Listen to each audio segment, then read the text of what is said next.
Hello everyone, I am Sleepy Shoreline and I am here to help you today. I know you use this video to sleep, so before that, like the video and subscribe to the channel. Where are you from and what time are you watching? Now relax and unwind. My name is Caleb Fletcher.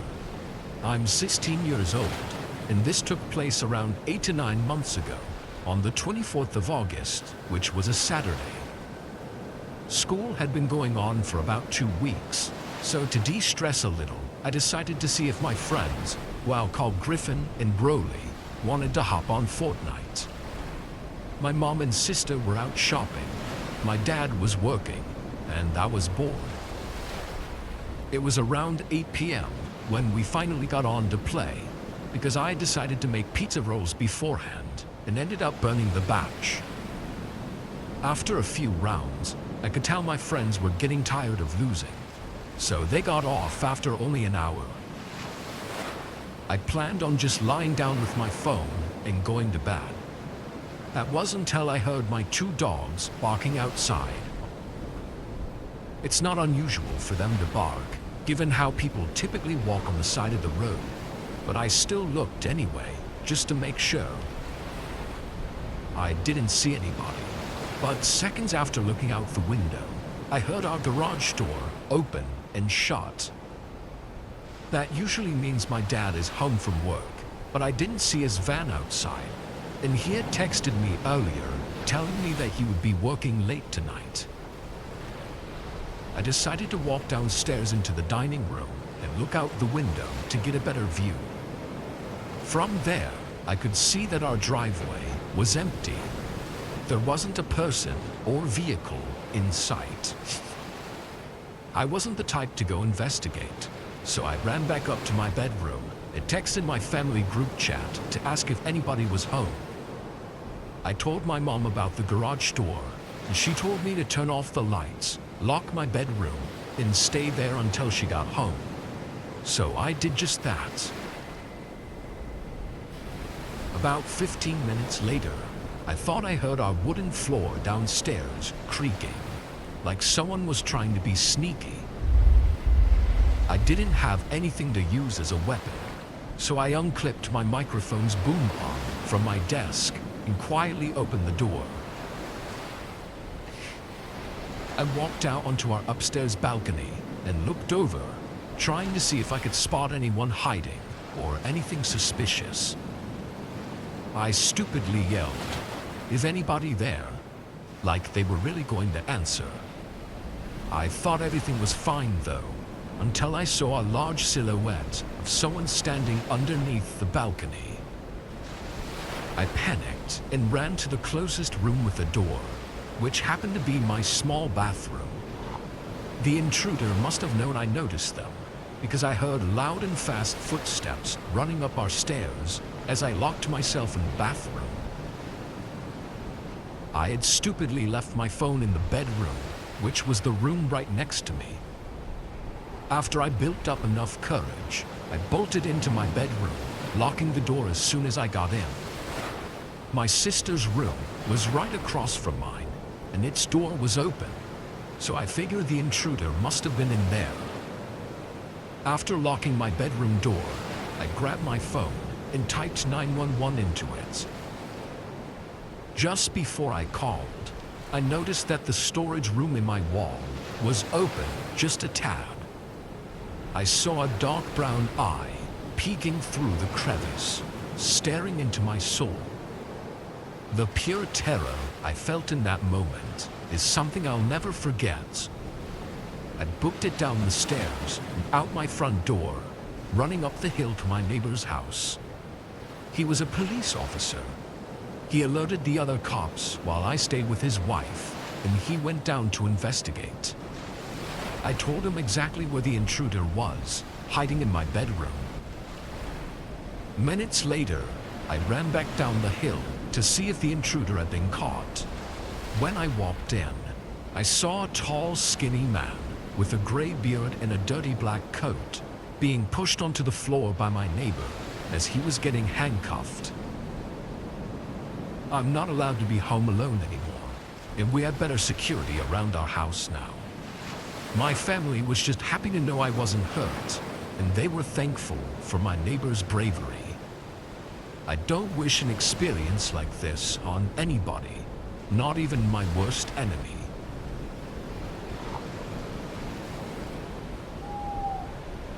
I'm a manager at a mid-sized grocery store. I do 10-hour shifts and work mostly overnights. At the time, our store was having some staff issues that made pretty much every department understaffed and overworked, and overnight stocking was no exception. I had one guy that would help me 5 nights a week, but that was it other than me. This was on his day off, so it was only me working. I got in at 10, it was alone by 10:15. After running some numbers in the office, I started pulling out loads of boxes to the aisles to start unpacking and stocking. Even though I had no help this night, I still had to get everything done, so I was working hard and as quickly as I could. I didn't even stop for a break or anything. But suddenly a tapping sound echoed through the store. I stopped and listened, hearing it happen again, and it sounded just like someone tapping on a window at the front of the store. I looked at my watch for the first time since I started working, and it was 2 a.m. Time had flown by, but there was no reason anyone should be here. I walked down the aisle and to the front, where I quickly saw someone outside the store. He was leaning against the window and trying to look inside. He spotted me as I walked up and stared at me. When I was just on the other side, I asked what he wanted. The man, looking like he was homeless, told me to open the door. He had a straight face, no smile or anything. I said we were closed and he couldn't be here, then turned to walk away, but the man immediately banged on the window, not tapping like he was before. This was now harsh banging. I looked back at him, and he was clearly enraged with his fist against the glass. Thinking this guy was crazy, I told him I'd call the cops if he doesn't leave, then started pulling my phone out to show I was serious. And only then did he step away from the window. He still had that angry look as he walked away and into the parking lot. Seeing him leave, I put my phone away and got back to work. We get a lot of crazy customers around here, so I didn't think on it too much. And again, I had to focus on getting my work done. I was only able to get a small cart of boxes stocked, so it was maybe 15 minutes later when a sudden sound echoed through the store. It sounded like something metal snapping or scraping. I quickly dropped what I was doing and ran up to the front. Nobody was at the windows, so I went up to the entrance door. It was one of those revolving glass doors, which uses a bolt lock on the top to keep it from opening when we close the store for the night. Right away, I saw that bolt was missing.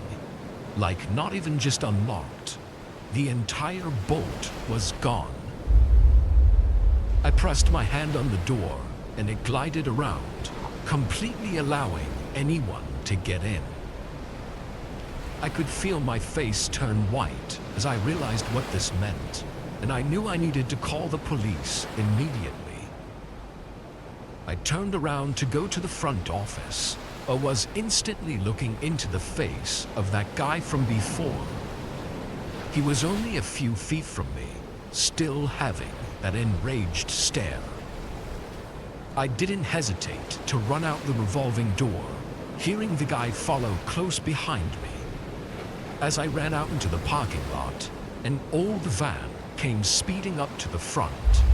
It nearly hit me, but I just kept running until I got to my car. When I rushed in, I noticed the guy wasn't chasing me anymore, and the van was now speeding out of the parking lot. I called the cops and spent the next couple hours explaining what happened. It wasn't until the next day that we got security footage of the men breaking inside, but it wasn't the best image quality. We can say almost for sure that they were trying to get me into their van, but we have no way to know why. I'm sure if I'd not been as quick though, I probably wouldn't have ever been seen again.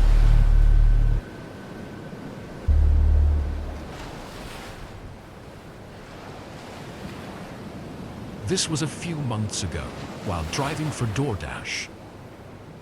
I only drive as a side gig, maybe 10 to 15 hours a week. This night I was only doing a couple orders, since it was already late, and I'd picked up a small order around 1 a.m. It was to be delivered to a business building somewhere across town, which was apparent by the address.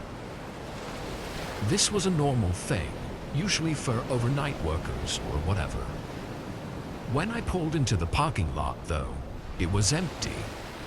No cars at all, and it didn't look like there was a parking lot behind the building either. I parked in a spot near the front and got out with the food. The place was definitely an office building of some kind and was smaller than most, being only 2 stories and not very wide. All the lights were off in the windows though, aside from one light behind the front door. I walked up to the door and checked the app, seeing it has specific drop-off instructions to enter the main hallway and leave the bag outside of room 232. I looked through the door in the building, seeing this hallway with a bunch of closed doors on either side. Delivering to specific rooms I'd only done at hotels, so this was kind of new for me. I tested the door, pushing on it, and it was unlocked, so I stepped inside. I expected to hear people working, moving around, or talking, but instead didn't hear anything. There wasn't a single sound in the whole building. It was just white noise from the overhead lights buzzing above me. As I passed the first few doors though, they were all numbers in the 100s, like 102 and 106. The room the instructions said to leave it at was in the 200s, so I assumed that meant it was on the 2nd floor. In the middle of the hallway was the doorway leading to the staircase. It was held open with a wedge door stopper on the floor, but the lights weren't on. I stepped in and up to the bottom of the staircase, then looked up. The whole stairwell was pitch black. Not even any light was coming from above where the room was supposed to be for me to drop it off at. Again, I started to notice the eerie silence, and it sent a chill through me. I was always one to do whatever the instructions say, so I'd get good reviews. But this was the first time I told myself that this was too sketchy. I stepped out of the stairwell and back into the hallway. And just as I did, the door right across from me opened. The lights in that room were off, but a man emerged from behind the door and stepped into the hallway. He was wearing street clothes and just didn't look like an office worker at all. But he stood in front of me and pointed past me at the stairwell. 232 is up there. I nodded, but didn't move, and neither did he. He just looked me in the eyes with a look like he was suppressing his anger. After an intense few seconds, I dropped the bag on the ground and started quickly walking to the exit. The man didn't follow me, but I heard his footsteps go into the stairwell and up the stairs as I left the building. I got in my car and left. I didn't know what that was, or if I was maybe overreacting about it, so I didn't call the police. The following day, though, the police actually called me. Apparently the office reported a break-in, and in the CCTV footage, they saw my car and license plate, tracking it back to me. They also had footage of the break-in, and so they called me in to question me about any information I might have. I didn't have much to give, but it turned out there were actually 3 people that broke inside. One was downstairs, who I saw, but the other 2 were shown on the cameras to be hiding at the top of the stairs, seemingly waiting for me to go up. Disturbingly, several other delivery orders were made to that same office that night. All of the other drivers were smarter than I was, though, leaving the orders outside by the front door. What would have taken place in that office had any of us gone up to the 2nd floor is unknown. But hopefully police can find the 3 men before anyone falls victim to it. This all went down in the summer of my 8th grade year. I was on my way to finally becoming a high schooler, and it was legit one of the best summers of my life. I had 2.5 months of no school until I was officially in high school. I used my time up mostly by playing video games, sleeping, or playing basketball with my friends. I was actually home alone for a whole entire week, and my parents thought I could hold down the fort. I was a relatively good kid and they trusted me, so to us as a family, it wasn't really that big of a deal. Besides, I had a cell phone, so if anything were to go wrong, I would have a way of calling someone for help. My dad also gave me access to one of his credit cards in case I were to get hungry and didn't want to eat what we had at the house. Really, I was stoked about having the house to myself. I've had people tell me that it was pretty messed up of my family to leave me alone for that amount of time, especially considering I was barely 14 years old. I don't really think so, though. They didn't expect anything bad to happen, and neither did I. It was a rare occasion as well that they were gone for so long. This wasn't something they did often. As a matter of fact, I still live with my parents now, and I'm 19 years old now. Ever since that day, everything went down. I haven't been home alone for more than 24 hours at a time. It was a Friday night around 11 p.m. when I heard my phone go off. I received a text message from an unknown number, and all I said was, "Hey." I messaged them back and asked who they were, and they immediately became passive-aggressive and were upset with me for not knowing who it was. I apologized to them, thinking it was someone I was close with. I did just get a new phone a few months prior, and I lost all my contacts. So I explained that to them, and they still seemed pretty upset.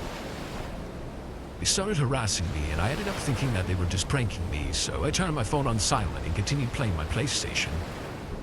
I'm not sure how long after, probably around 10 minutes or so, I would say. I heard a knock on my bedroom window. I thought I was just hearing shit at first, but I still decided to check and see who was out there, just in case. I moved my blinds over to the side and I looked out the window, but I didn't see anyone. I wasn't convinced, though. I knew I heard a knock and I was starting to become very paranoid. I looked through some other windows throughout my house to see if I could spot anyone, but again, there was nobody. I can't deny the eeriness, though.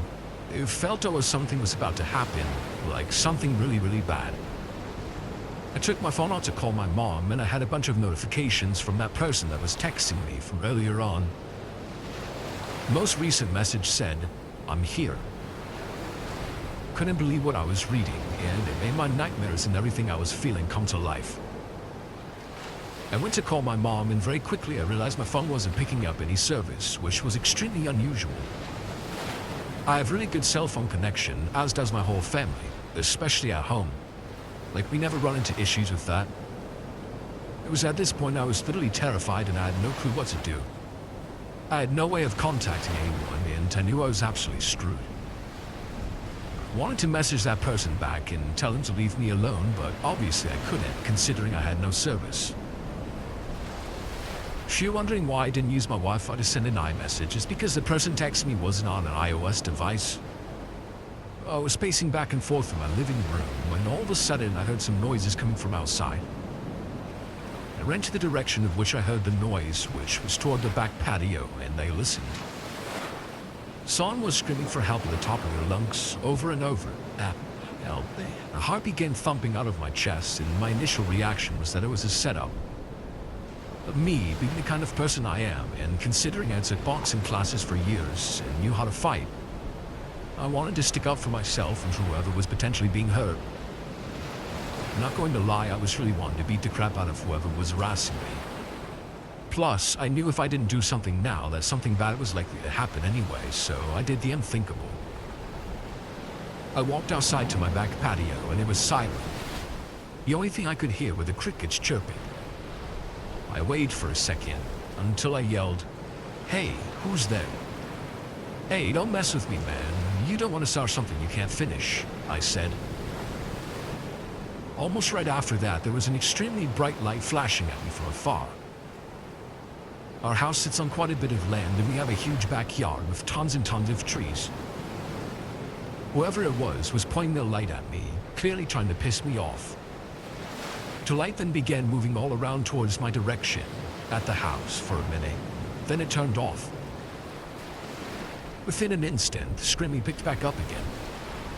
It was the same voice, pleading for help. I knew it was now or never. I ran back inside and into the garage and grabbed my old baseball bat as a weapon, and I made my way back outside towards the woods, heading directly where I first saw the flashlight. My heart was fluttering at this point, as I wasn't sure what to expect. As I got closer and closer, my anxiety about doubled. I couldn't believe that I was in this situation, and I had a sudden realization that what I was doing was pretty stupid. Right when I was about to turn around to go back inside, somebody from the woods that I couldn't see said something to me. "Hey, over here, man." It was so dark that I couldn't see him, or anything barely for that matter. All I could see were the dark silhouettes of all the trees around me. "Who's there?" I asked. That was when the voice ahead of me whispered and told me to quiet down. He asked me to help him, and he said he was tied up to a tree and that someone had kidnapped him. Obviously, this alarmed me to the extreme. However, despite me thinking it was possibly a setup, I went with my gut feeling of helping this guy. "Hey, it's going to be okay, man. Just calm down. I'm going to call the police for you. Just hang tight." That's when he started yelling at me, basically. "No, help me right now. You don't understand. He's going to come back in a few minutes and kill me," he said. I was in a really bad situation, as I just wanted to do the right thing. "Okay, I'm coming. Where are you?" I asked. "I'm just right ahead. Just keep walking straight. I can already see you." My heart was beating at an incomprehensible rate now. Even much so that I'm surprised it didn't pass out. All the things that were crossing my mind set me into a panic, and I was fully into the woods at this point.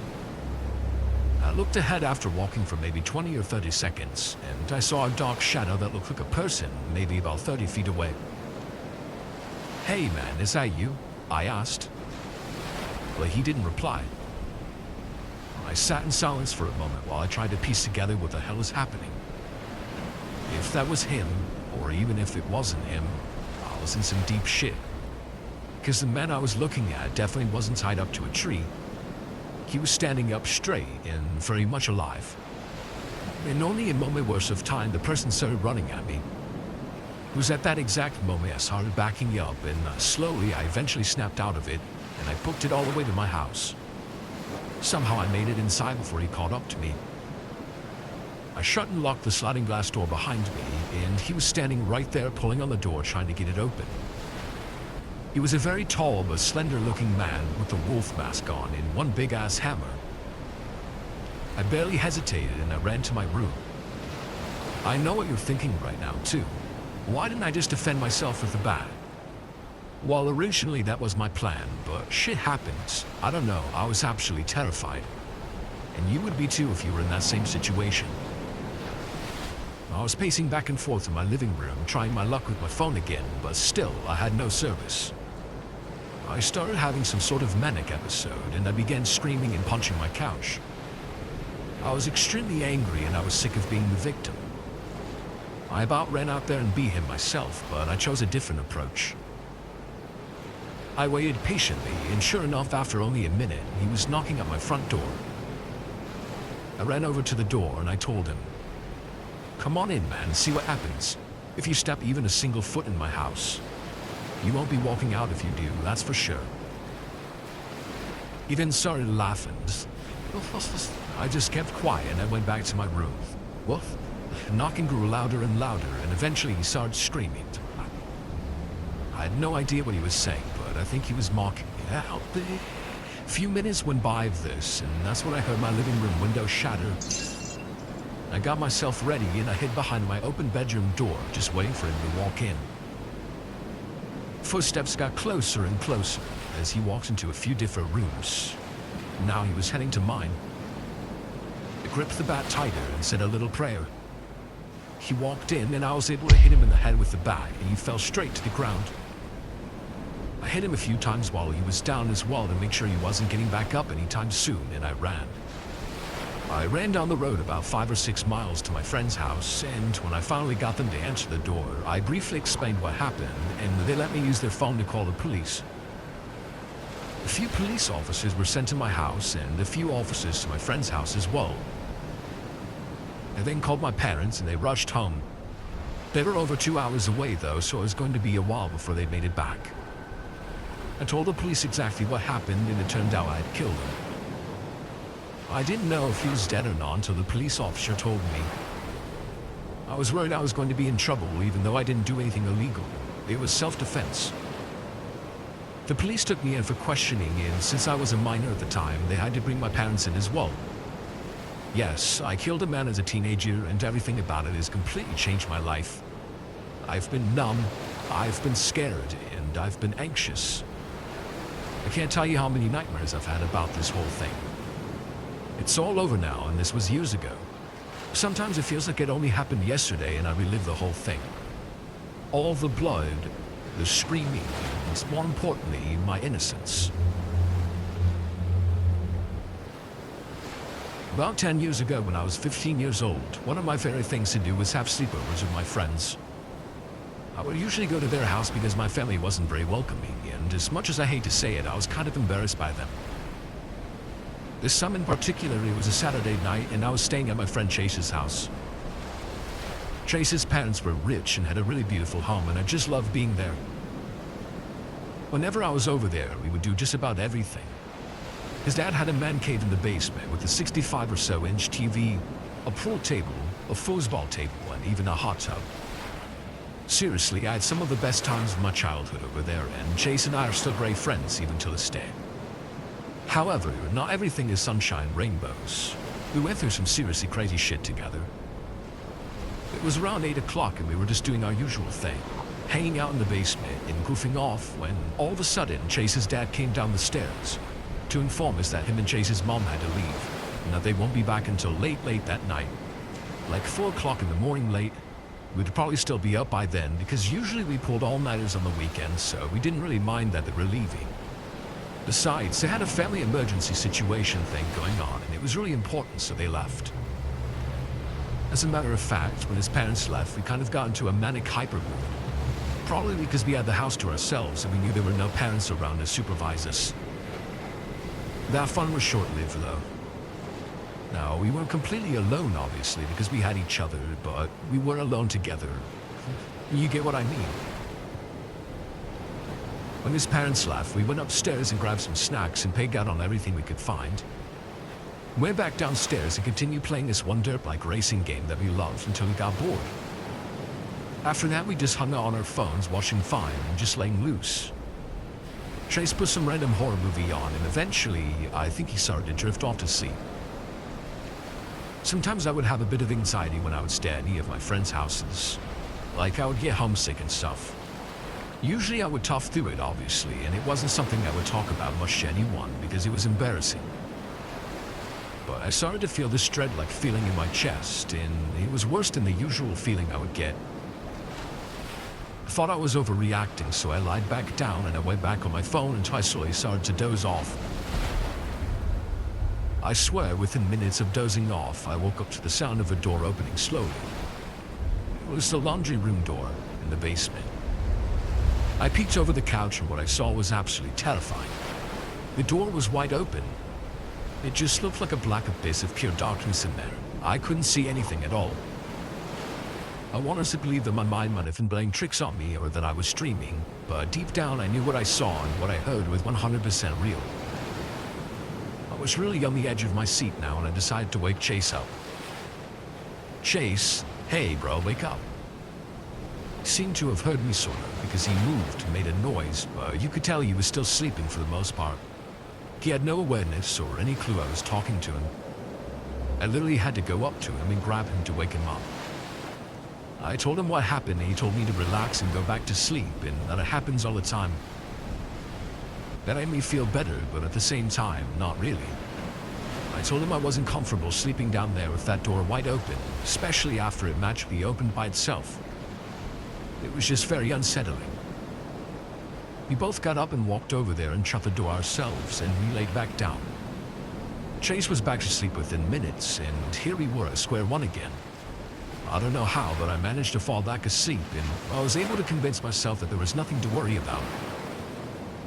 I have no other way to explain this, other than bluntly saying I awoke again, but this time it wasn't from a door creaking. There was a man staring and standing right above Chase and I from behind the couch. I tell you, I screamed at the top of my lungs. I mean, it's probably not possible for any human to be louder than I was at that exact moment. Chase woke up immediately and saw the man too. We were both frozen in fear. This man had this disturbing, disconnected look on his face, and he looked very ill. We both ran, but in order to do that, we had to get past him. There were only two exits. One being the staircase that led upstairs and out the front door outside, or the downstairs patio sliding door. In a panic, we split up, but we managed to get away from him. Or I did, at least. I ran outside and Chase ran upstairs.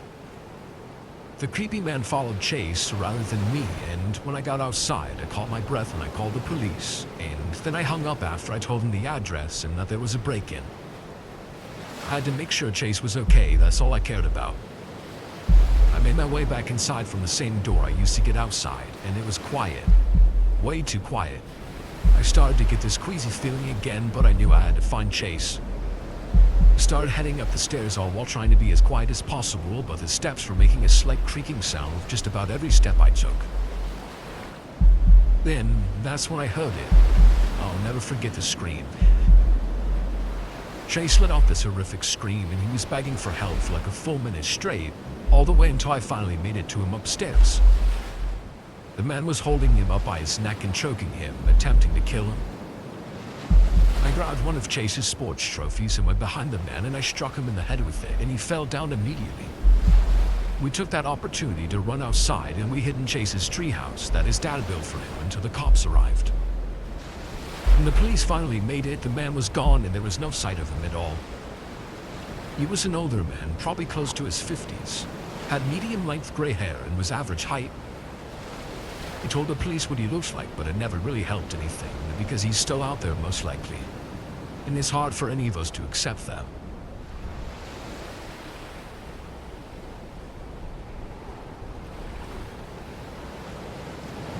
I remember back when I was in high school, during my junior year, a new kid joined two of my classes about midway through the semester. It was the first semester of the school year, and out of nowhere, he was just in my class one day.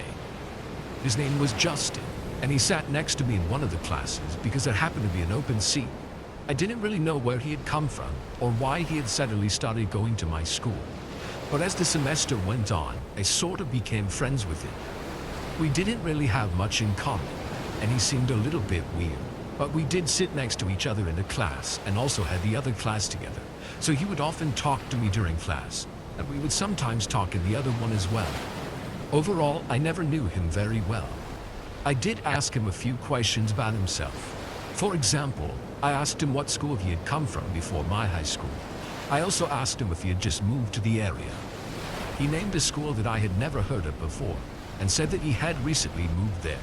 But aside from that, he didn't really share much about himself. Still, I was friendly with him, and I didn't mind talking to him here and there. He did get a little bit annoying though, because during the class where we sat next to each other, he would make a lot of comments. I figured that I might be one of the first people that he met in our city though. After probably like 2 or 3 weeks of him going to the school, he invited me to hang out. He said that I should come over to his house that night around 7 or 8. At first, in my head, I wasn't really sure if I wanted to. But I said yes because I realized I may as well hang out with him at least once. After school, I went home, and then he texted me at some time that night to come over. He gave me his address, and I got directions to go there. I had a car at this point, and I drove to Justin's house, which took maybe 10 minutes. He lived in a neighborhood that was not the greatest, but had a lot of smaller houses in it. I parked and then texted Justin that I was there. He did not respond right away, so I got out of the car and then walked to the front door and knocked on it. There was no response for at least a minute. I texted Justin again and he told me to come inside. So I opened the door, which was unlocked, and then went in. After getting inside of his house, at first it seemed like nobody was home. Basically, all the lights were off and I did not think that his parents were there. I called out saying hi, but didn't hear anything back at all. But there was what appeared to be a door leading to the basement that was open a little. So I took a couple of steps inside of his house and then I started to hear a noise. It sounded like a TV or maybe a video game, but I could barely hear it and it was coming from far away. When I got closer to the basement door, I realized that's where the sound was coming from. I figured Justin must be playing video game sound in the basement because I knew that he liked to play COD. I started heading down the basement stairs. The farther down I got, the louder the noises were, and I knew Justin had to be there. However, it was completely dark down there, and I literally could barely see anything. I didn't know where the light switches were or anything, so I just followed the sounds. Soon, I made it to the bottom of the stairs and headed to what looked like a hallway. I could only see some edges of the walls. As I was walking over there, I loudly asked Justin where he was and said that I was there. But I didn't get a response, which seemed kind of weird. A few seconds after that, as I was walking, I suddenly felt myself getting shoved from behind. I was pushed so hard that I fell forward onto the ground. After falling down, I heard some laughter from whoever pushed me. I looked, but it was so dark that I couldn't see who it was. They also quickly moved away, and I started to get to my feet, but then I was pushed again from behind. Then when I was down, I got kicked in the legs. I heard more laughter from whoever this was. I quickly got to my feet again, and this time ran away to try to go back to the stairs. I heard somebody else moving down there, and I tried my best not to run into anything. I never thought to take out my phone and use it for a light or anything, but I also didn't really have much time for that. After running back towards the stairs, I was luckily able to make it. I sort of tripped over the first part of the stairs, but I caught myself. I then ran up and left the house. I ran all the way back to my car and then drove home. I texted Justin when I got back, asking him what on earth that was all about. He didn't respond though. The next day was a Saturday, so we didn't have school, and the following Monday he was in class. However, I did not feel like saying anything to him and just ignored him, and he did the same to me. Normally he would talk to me and was borderline annoying because I didn't really have much interest in many of the things he would talk about. This day he said nothing at all, and it remained that way for the next few days as well. And randomly after that, he just wasn't in class anymore. He must have changed schools again or something, and I never saw him again. I still wonder what went on in his basement. I believe that was him pushing me, and it makes me angry. I'm glad that I was able to get away though.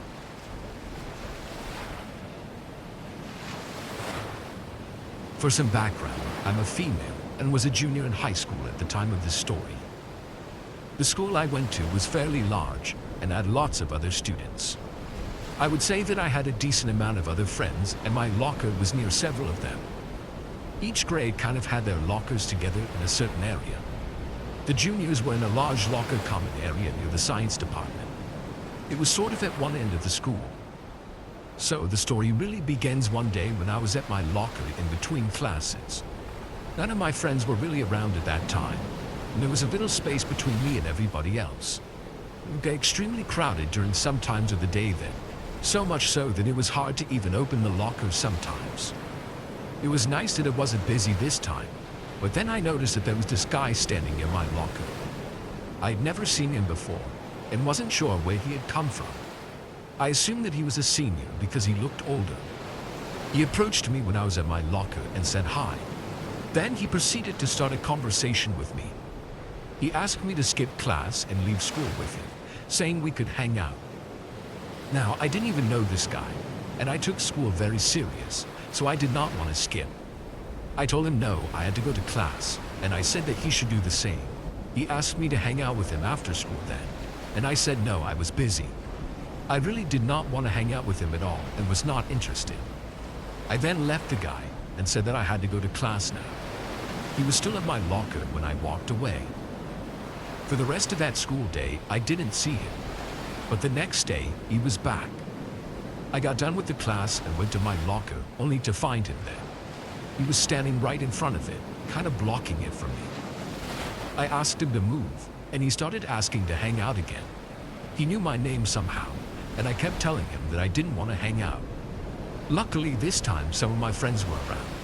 When he didn't move, several of them asked him, and he finally did. After he left, I asked my friends who he was, and none of them knew anything about him. We all just assumed that he was a senior, and I just hoped that he would leave me alone. Well, later that day, after school, I was stopping at my locker before going home. When I did, the same guy was there. This time, he asked if I needed a ride home, and of course, I said no. I drove to and from school every day. He tried convincing me, but I just walked away from him. Then I left school. Now, after this, I did not see him for a while, but I found out that he did not even go to our school. Apparently, he had tried getting several other girls to hang out with him as well. One of them reported him for harassment after he apparently followed her into a restroom. That's when they found out he wasn't a student. Nobody really knew who he was until like a week or two later. One of my friends showed me this news story online. It was of an attempted kidnapping of a local woman, which luckily the woman got away. The man was caught, and I saw that it was the same guy. It turns out he was 23 and not even in high school at all. No wonder he looked older. I really couldn't believe it, and I feel grateful that everybody ended up being all right and that the man was caught. This is back when I was a high school freshman. I remember that during this time, I would get a ride to school with my older brother, who was a senior. We both played sports, but different ones. So one day, maybe a couple of months into the school year, we both had practice, but mine was early after school, and my brother's was later. When my practice got done that day, it was probably like 5 p.m., and my brother's practice was still going. All my teammates left, except for one. One of my good friends on the team, Jack, was in a similar situation. His brother was also practicing. We sat around and were talking outside the gym areas for a while. Then we got bored and decided to walk around. School had been done for hours, so at this point, everybody was gone and the place was almost completely empty. We started just talking and walking around random hallways, just kind of wandering around.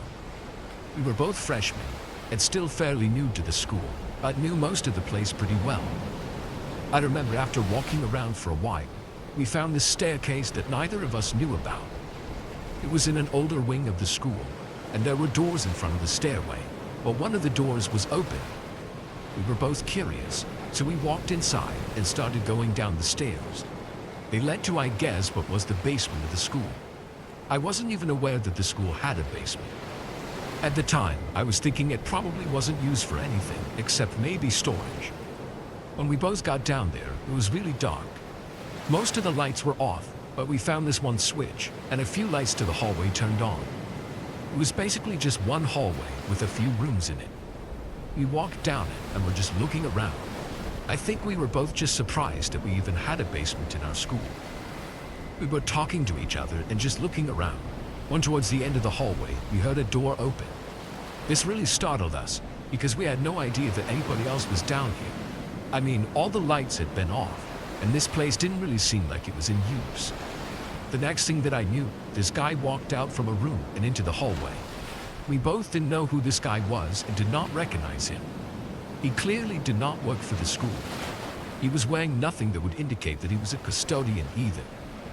The guy had really short hair and was wearing a t-shirt and jeans. He looked out at us but did not say anything. Then, after us both staring at each other for a few moments, the man started walking in our direction. The way that he was walking was sort of aggressive, if that makes any sense. As he was approaching, he told us to come to him. We both had a bad feeling about it though, and just turned around and quickly went back upstairs. After we had made it to the top, we both went away from that hallway. The man did not come upstairs and remained in the basement. We continued to walk far away. For the next 20 minutes or so, we walked up and down random empty hallways and talked about what had happened. Soon though, we got curious and decided to head back, not to go into the basement, but just to see into the hallway. When we returned, both of the doors leading to the basement were shut. I actually tried to open one, but it wouldn't open and seemed to be locked.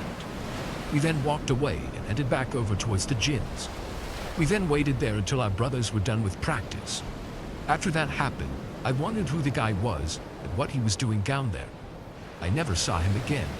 I also wasn't aware of the basement area being in any sort of use to the school during my entire time there, and I never went back down there again.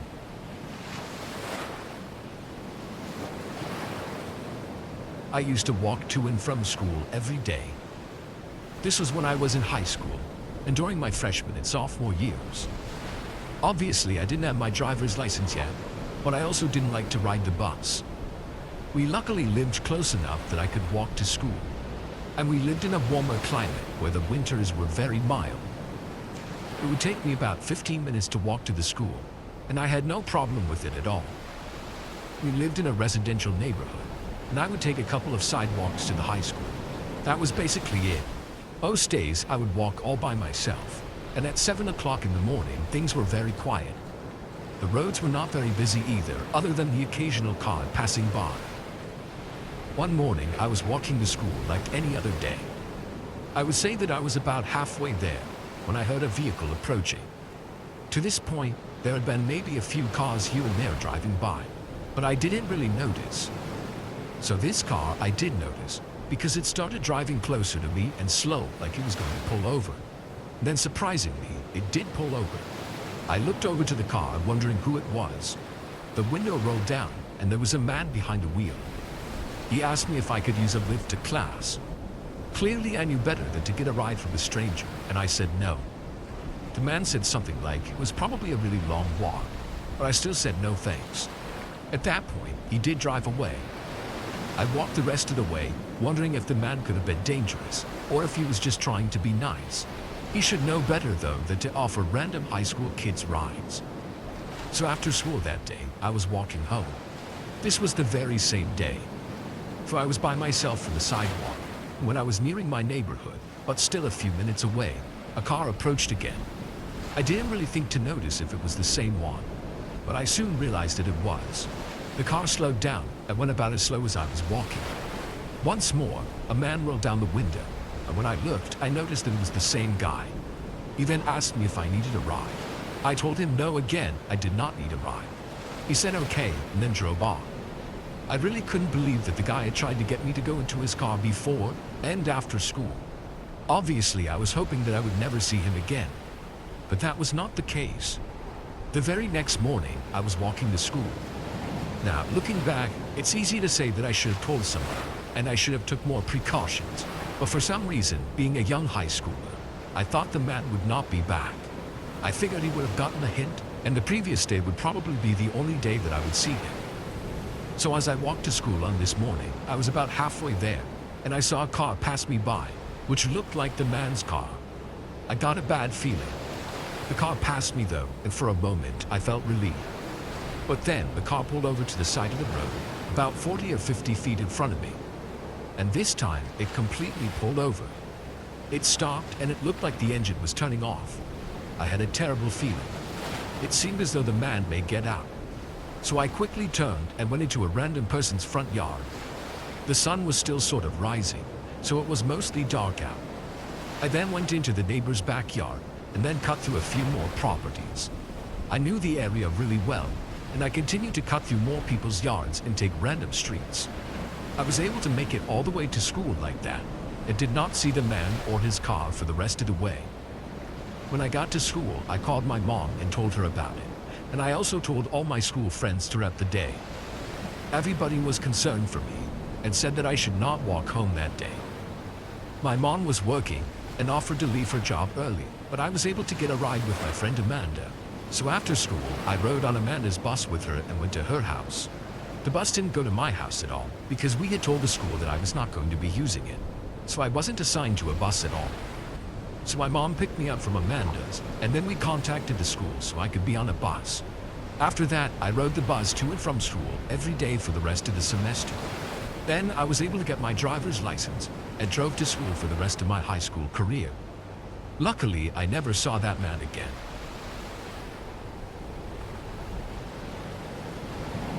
This is something that happened back when I was in high school. I'm a female and was a senior during this time. School got out every day at 2:40 p.m. During this time, for about 10 minutes, it would just be crazy on campus. The school was fairly large, and everybody would be scrambling to get out of there. The locker commons and hallways were very crowded, and then everybody would leave the school. But one day, I was able to leave school early. I was in an advanced class during the final period of the day, and it only had about 15 students in it. We had a really big test that day, and that was the only thing that we had. When we finished, our teacher said that if we drove ourselves to school, we could just leave. Most of the time, even if there was nothing to do in class, in high school the teacher would not let you leave until the bell. So this was really nice, and I got done with my test about 10 minutes before the class would normally get out. I left the classroom and then went to my locker. Then I walked out to the parking lot. During this time, I parked in the main students' parking lot, which was at the west end of the school and also sort of behind it. After leaving the school, I was walking to my car, and it was strange to be leaving without tons of other people around. Normally, there was hundreds of kids going to their cars, and there would be a traffic jam to leave campus. But now I could actually take my time. I remember looking around, but when I did, I noticed something a little weird. There was a small wooded area at the back corner of the parking lot behind it, and there was a man standing there to the side of a tree. He was looking in my direction, and he was wearing sunglasses. It looked pretty strange, because it seemed like he was coming out of the woods. The guy was too old to be a student as well. I looked back to him, and he then moved behind a tree and out of my sight. I continued to my car and then got inside and drove home. I didn't think much more about it after that. But the next day after school, I was walking to my car again. This time, I left school at the normal time with everybody else, and there were tons of other people around. When I was walking to my car, for some reason, I happened to remember the previous day and seeing the weird guy in the woods. Maybe it was just because I was walking to my car again, but I decided to look over to the woods once more, thinking there was no chance that the guy would be there again. But he actually was. The same guy was in the same exact spot, and it was really hard to notice him or see him at all unless you were looking for him.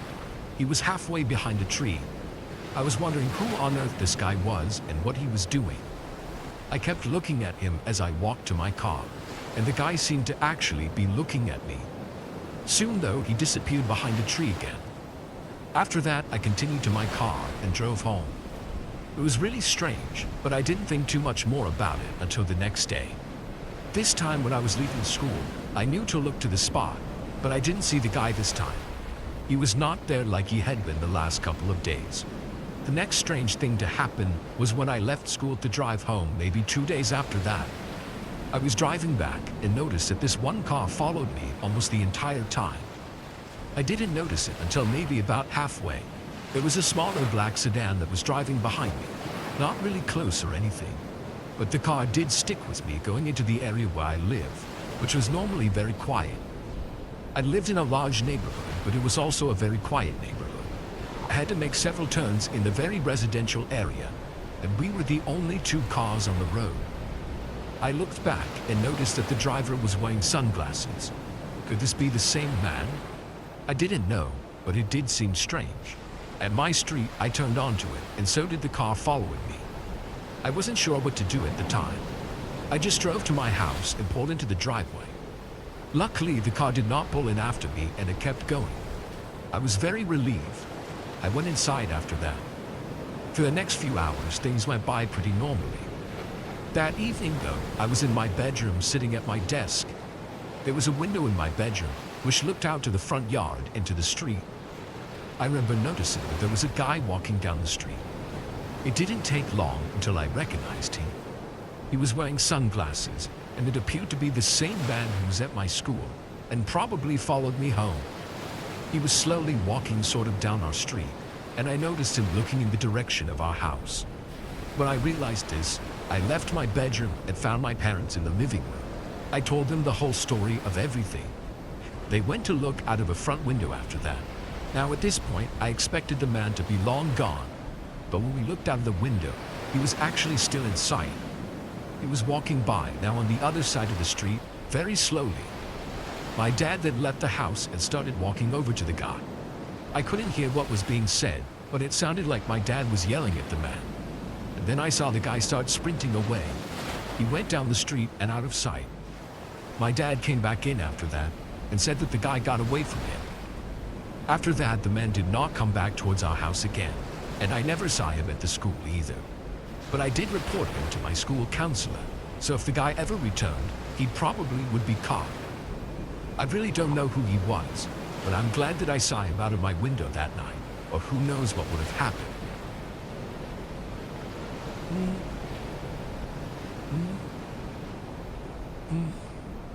I glanced down at my phone.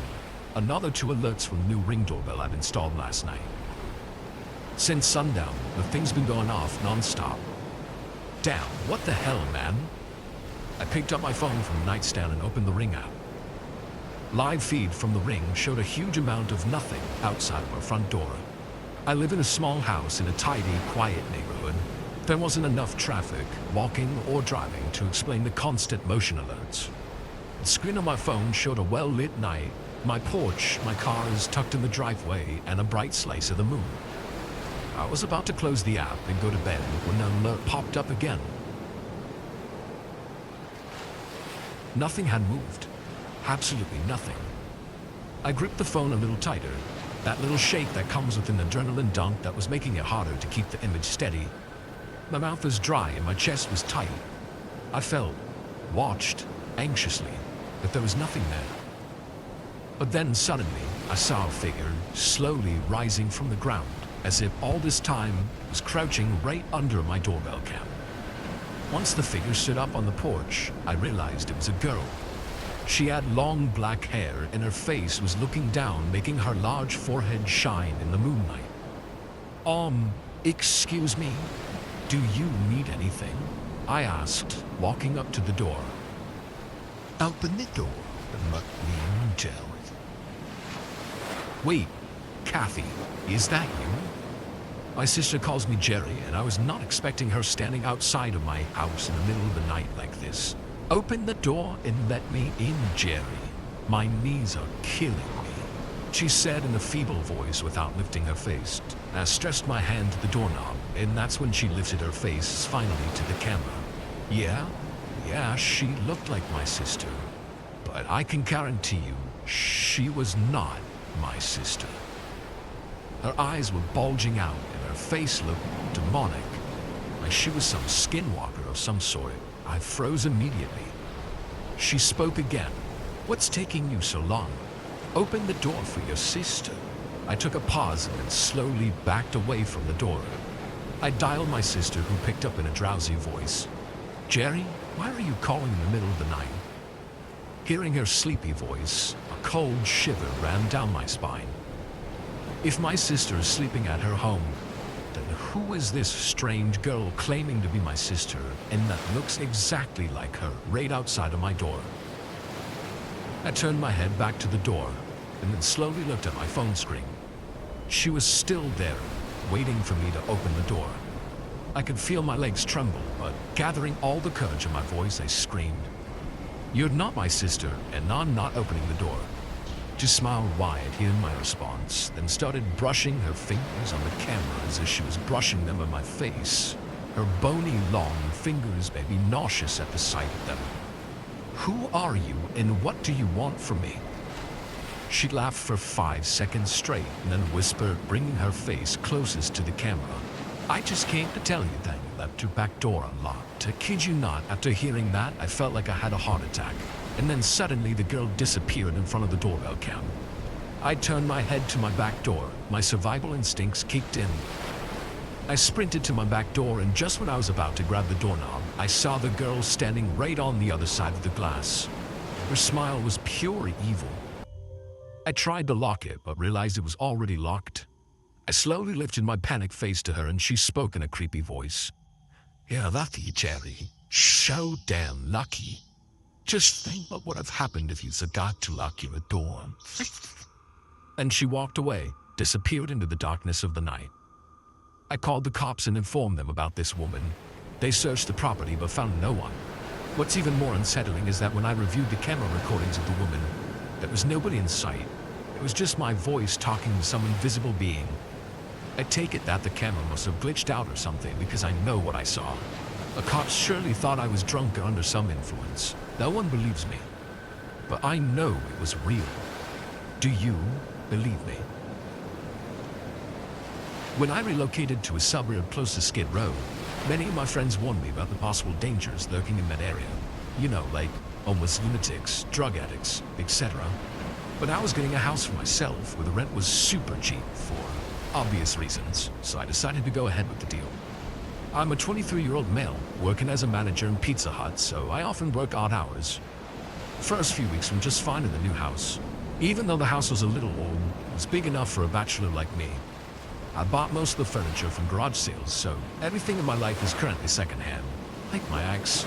Most of the days I'd stayed pizza for dinner, because we're told to take the leftovers home instead of wasting the food. So the dumpster at the back of my house was piled up with pizza boxes.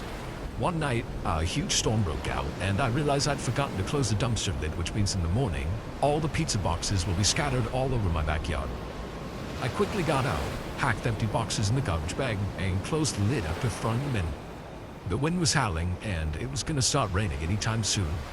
As I went to the back gate, I realized I'd locked myself out, leaving the keys inside. The weather was getting worse, and I didn't know what to do. The houses in my neighborhood seemed way too sketchy to ask for help, and that's when it hit me. My front door has a passkey lock system, so I could call the helpline number and ask them to unlock the front door. I made my way back to the front porch, and the rain had started by then. I dialed the helpline number and told them the issue. The operator had asked me to wait for a few minutes while they unlocked my door. I was half drenched already, and the road was completely empty when I noticed somebody standing under the streetlight. I looked attentively and figured out the shape was a woman holding an umbrella, standing in the distance and looking at my house, or rather, at me. I couldn't see her face from afar, but I felt weird seeing her alone in a storm. She suddenly lifted her arm and waved at me. I waved back just out of curiosity, and she started coming towards me. She was taking big strides, which resulted in a very creepy way of walking. The hair at the back of my neck stood up, and just then I heard my door on deactivate. I quickly jumped inside and immediately locked the door. I kept checking the peephole, but by that time, the rain was so dense I could barely see anything. I remember sleeping on the living room couch that night because I was so scared of a possible break-in.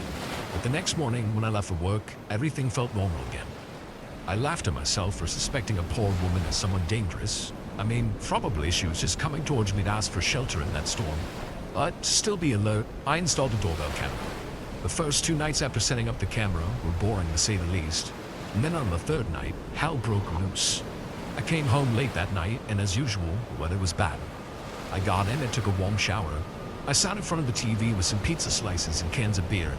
I must have dozed off from the tiredness of beers, so it took almost 3 consecutive rings of my doorbell for me to realize someone was outside my door.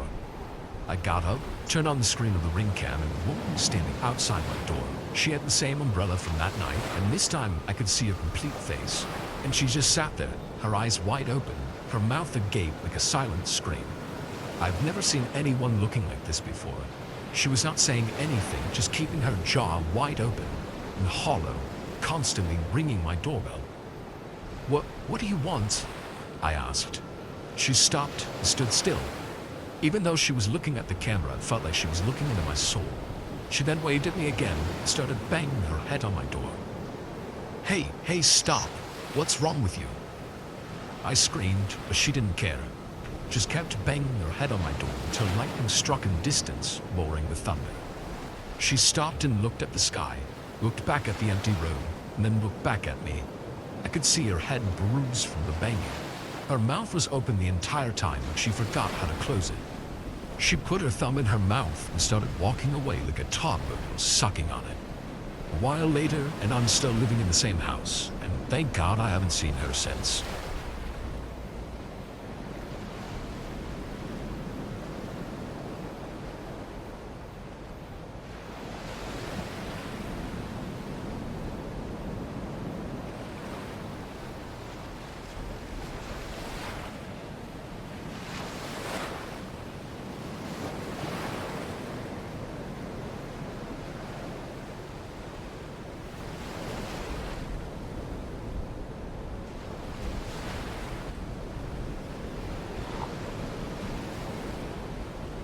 Oh.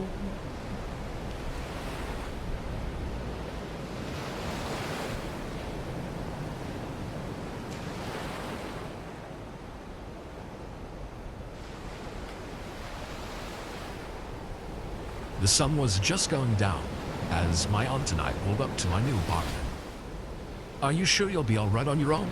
she asked me with a concerned look on her face. I tried my best to comfort her. "I'll be all right. Don't worry." After stepping out of the car and walking towards my first apartment, I gave her one last glance and waved her the final goodbye. The apartment was small, but it was mine, and I'm happy with what I got. After spending the whole day moving, I figured it would be a good time to get something to eat, so I prepared a sandwich and sat down by the TV. I'd only taken about 2 to 3 bites of it when I heard a knock on my door. Upon opening the door, I was met with a tall, lean man wearing a black trench coat and a weird smile. His eyes were still like a dead fish, and at first glance, he almost spooked me. "He must be my new neighbor," he said to me, speaking in a creepy, squeaky voice. "I guess I am." Good. I won't be lonely anymore." He didn't blink while he said this, and that creeped me out even more. I smiled again, not being able to come up with anything to say. He didn't say anything either, but just kept staring at me with that fixated smile. "Okay, I guess I'll see you then." I started to close the door, but suddenly he placed his hand on the door, almost like a reflex, and stopped me.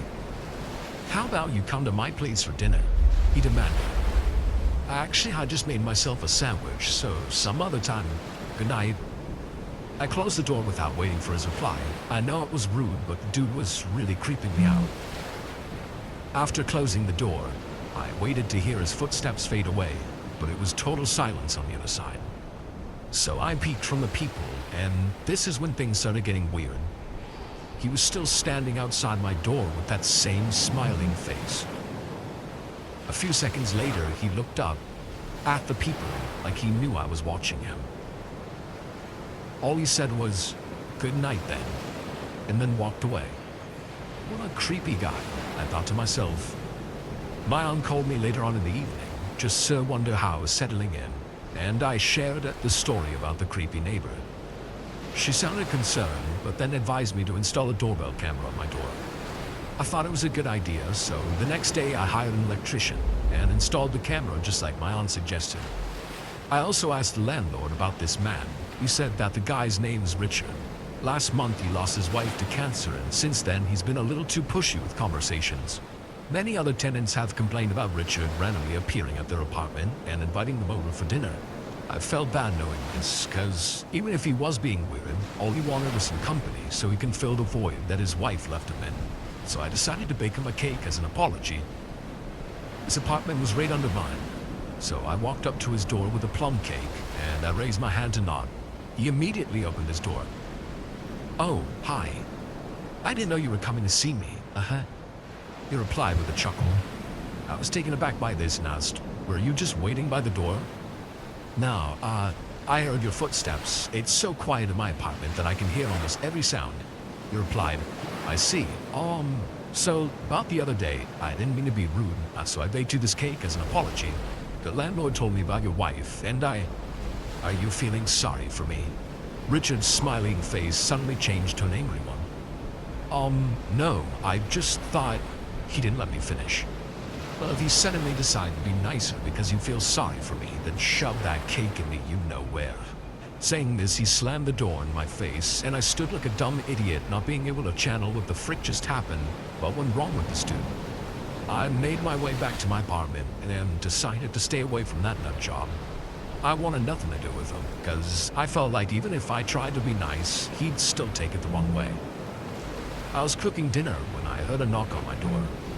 The doorbell camera was activated, so I could see on the screen, and to my horror, it was Richard again, standing outside my door with that same stretchy smile. "Open the door," he screamed, while keeping the same smile intact. "Go away, or I'm calling the cops." I yelled back. That's when the kick started. He went on a full-on rampage. It sounded like shotgun blasts, and was kicking it so hard, banging on it with his fists. The sound was so loud that the other tenants came out from their apartments. The landlord too came up, and they took Richard away while he showered obscenities at me. The cops were called, and thank God I had the camera footage to my defense. Richard was taken into custody for property damage, and the landlord never took him back. I lived in that building for 3 more years, and with the slightest knock in the middle of the night, I would jump from my bed thinking he was back, but gladly wasn't. Here is the real footage on which this story is loosely based on.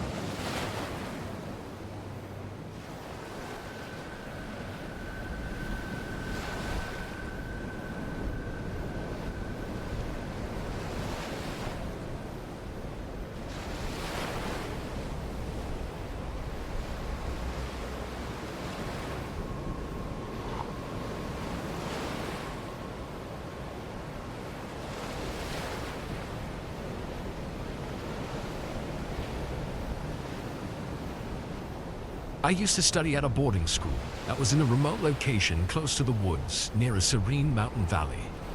Now generally, schools like these always come with haunted stories. Ours had none.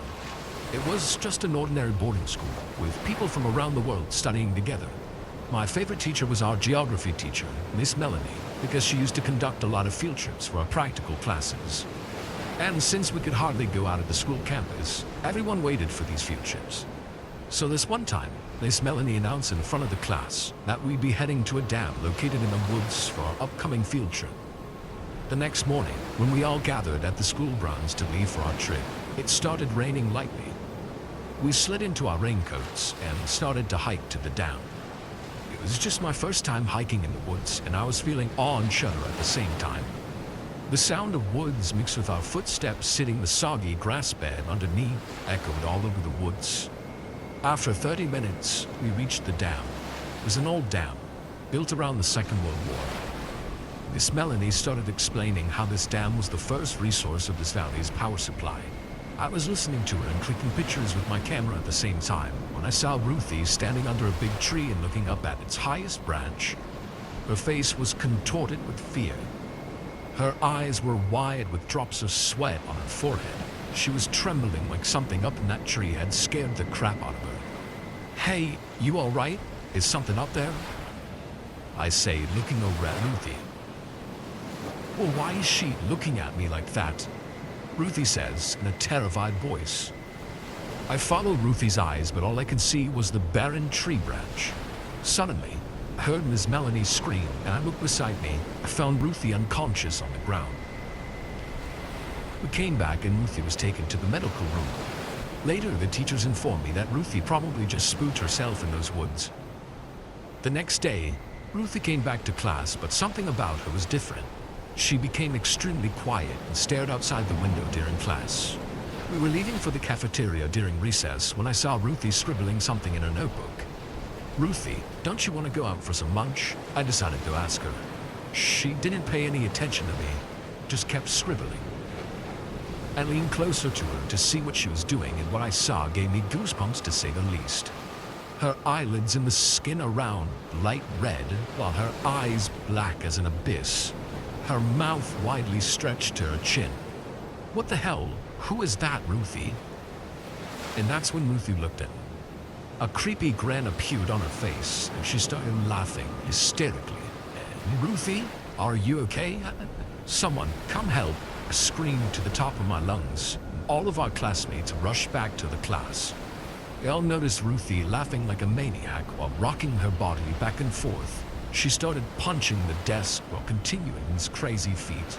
We were so scared and shocked that we almost forgot to call our teachers. But soon chaos unfolded and the teachers came to intervene in the matter. They tried to take Ruthie to the medical room, but she began throwing kicks and punches. She then started screaming and rambling, "You're all gonna die. Yes, die, die, die." It was something straight out of a horror movie. Never in my life had I expected one of my friends to behave like that. With a lot of difficulty, the teachers carried Ruthie out to the balcony. Everyone on school grounds froze in fear and watched Ruthie's madness. She was spitting at the teachers and kicking in the air while screaming, "Death is near. She's coming to get you." And then suddenly she stopped. Her eyes rolled in like she was having a seizure and she could hardly breathe. A gagging sound came out of her mouth and she fainted once again. But just then, as chaos broke out in the school ground. One by one, girls started fainting on the grounds. Everyone began running, not knowing what was happening to the students of the school. The teachers were numb because not every day you witness 12 girls collapse on the ground in random order. Ruthie and all those girls were taken to the hospital down the valley. Our parents were called to come and pick us up from school immediately. The principal closed the school for the next 3 months until the trusted committee came to a decision regarding these mysterious incidents. 3 months later, when we all went back, things started to get normal again. But Ruthie's parents took her away, and I still don't know exactly what she saw in those words that made her react that way. I just hope she's doing well, wherever she is. The town of Lambertville was a great place to grow up, especially in the 80s. At least that's what I heard from my dad. Last year, I flew back to New Jersey from the UK to attend my high school reunion. I met my old friends and we had a ball at the reunion party. We recalled memories from childhood of how we used to explore the town after sundown. My buddy Fred mentioned how we feared to step inside Lambertville High, even in daylight back in those days. I laughed and said, "It's because Matt's uncle scared us with that spooky story." Matt finished his last drink and said in a drowsy voice, "It wasn't some story. It was a true incident." Yeah, right. My dad used to say that too. And maybe it did happen, but there's no reason to believe that the dead guy's ghost is still out there. Fred replied sarcastically. Matt laughed and said, "Why go check it out now? We're not kids anymore." I could see the booze talking, so I tried to stop this idea before it turned into a Ghostbuster mission, but I guess it was too late. "Fina, let's go." Fred got up, and the next thing we knew, we were in Matt's car driving up the hill in the middle of the night. Lambertville High was located on a hilltop overlooking the town. After a fire broke out, the school turned into a famous abandoned site with a lot of ghost stories surrounding it. But among all those ghost stories, one stood out in particular. The story of a student who died on the school grounds during a rugby match. People said his head almost turned completely around. When we reached the outside of the burnt-down building, a feeling of dread took over me. The crickets chirping eerily and the weather up here was too cold. Matt parked his car and we entered the school, which one used to be the talk of the town. The dirty, ragged hallways creaked with each step. Mice were running all over the floor and cobwebs covered the ceiling like a blanket. "Dude, this place smells like my grandma's feet," I scoffed in disgust. "My uncle never told me the boy's name. His parents left the town after his death," Matt said, while looking around the ruins of the classroom. "Yeah, must have been pretty traumatic for them." "Where did he die again?" Fred asked. Matt pointed out to the end of the hallway that opened up to the field. As we came out those barely hanging back doors, we could see the old broken staircases leading to the field. It was a chilly winter night, and dense fog had started to take over the vast field. Uneven grass and weeds had blurred the boundary lines. "How about we go for a walk?" Fred smirked. "Don't be crazy," I immediately responded. "Why? You scared?" Matt said, while lighting a smoke. "I don't care about any ghosts, but there could be snakes or other insects." I gulped.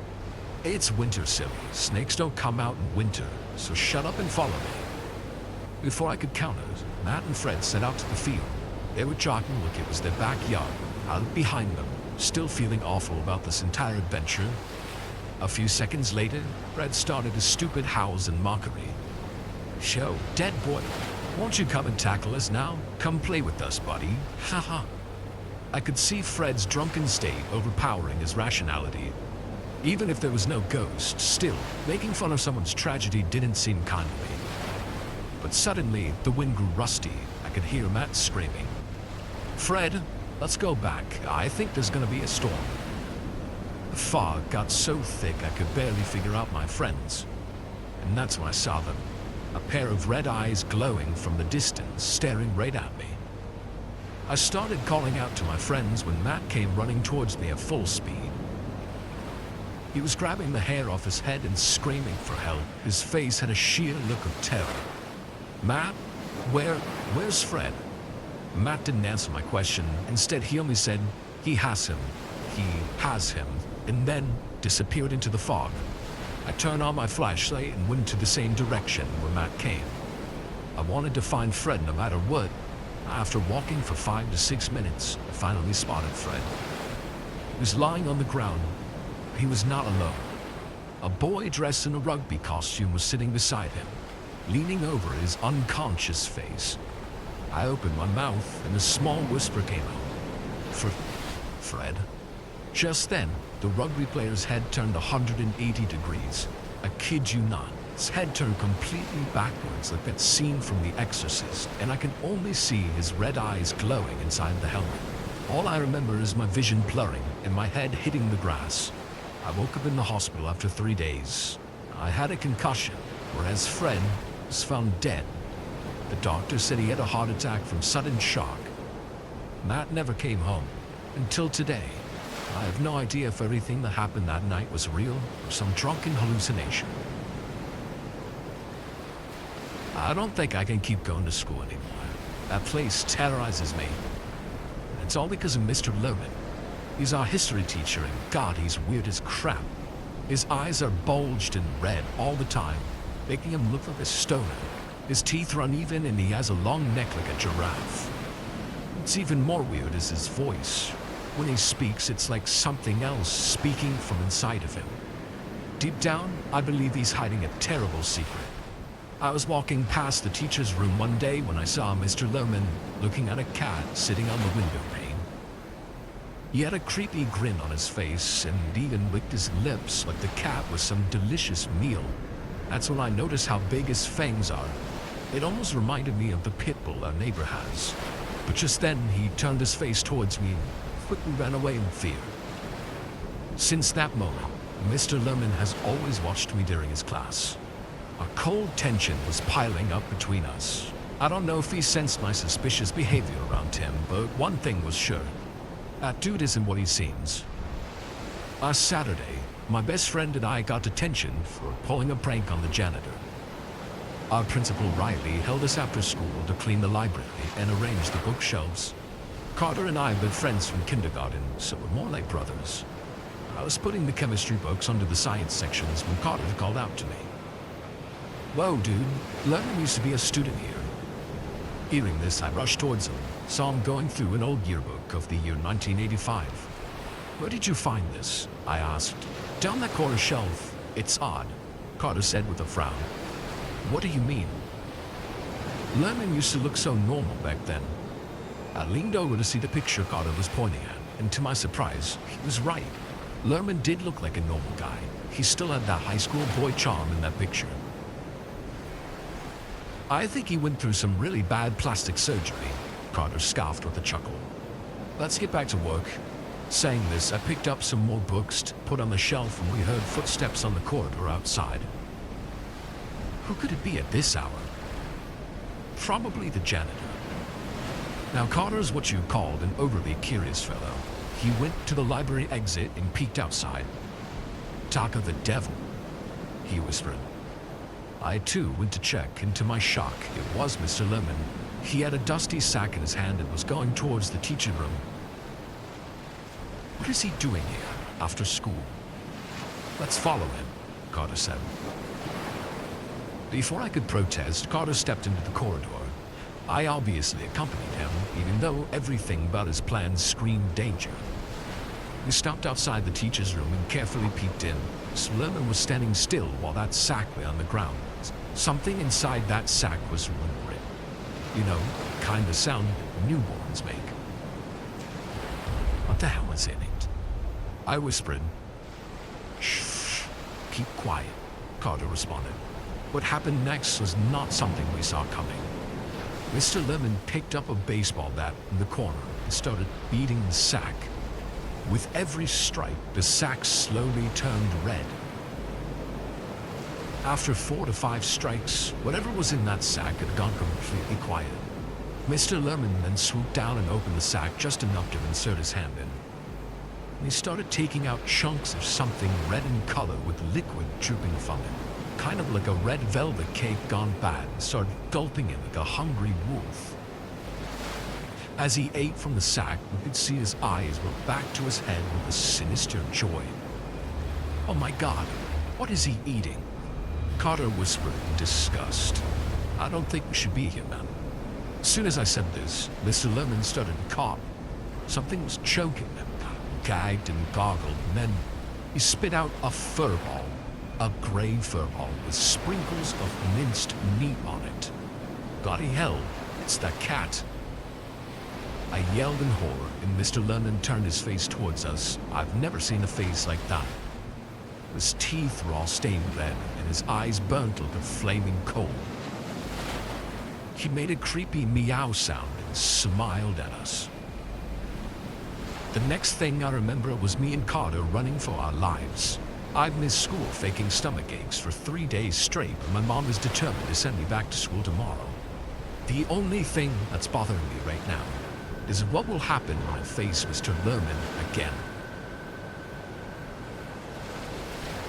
I want to preface this story by stating that I've had my fair share of encounters with creepy men. This situation, however, scared the literal life out of me. It's the first time I genuinely felt like my life was in danger. My husband and I had to drive 17 hours last week to North Carolina for a wedding. It was a very tiring weekend. We basically spent the entire time rushing from one family gathering to another.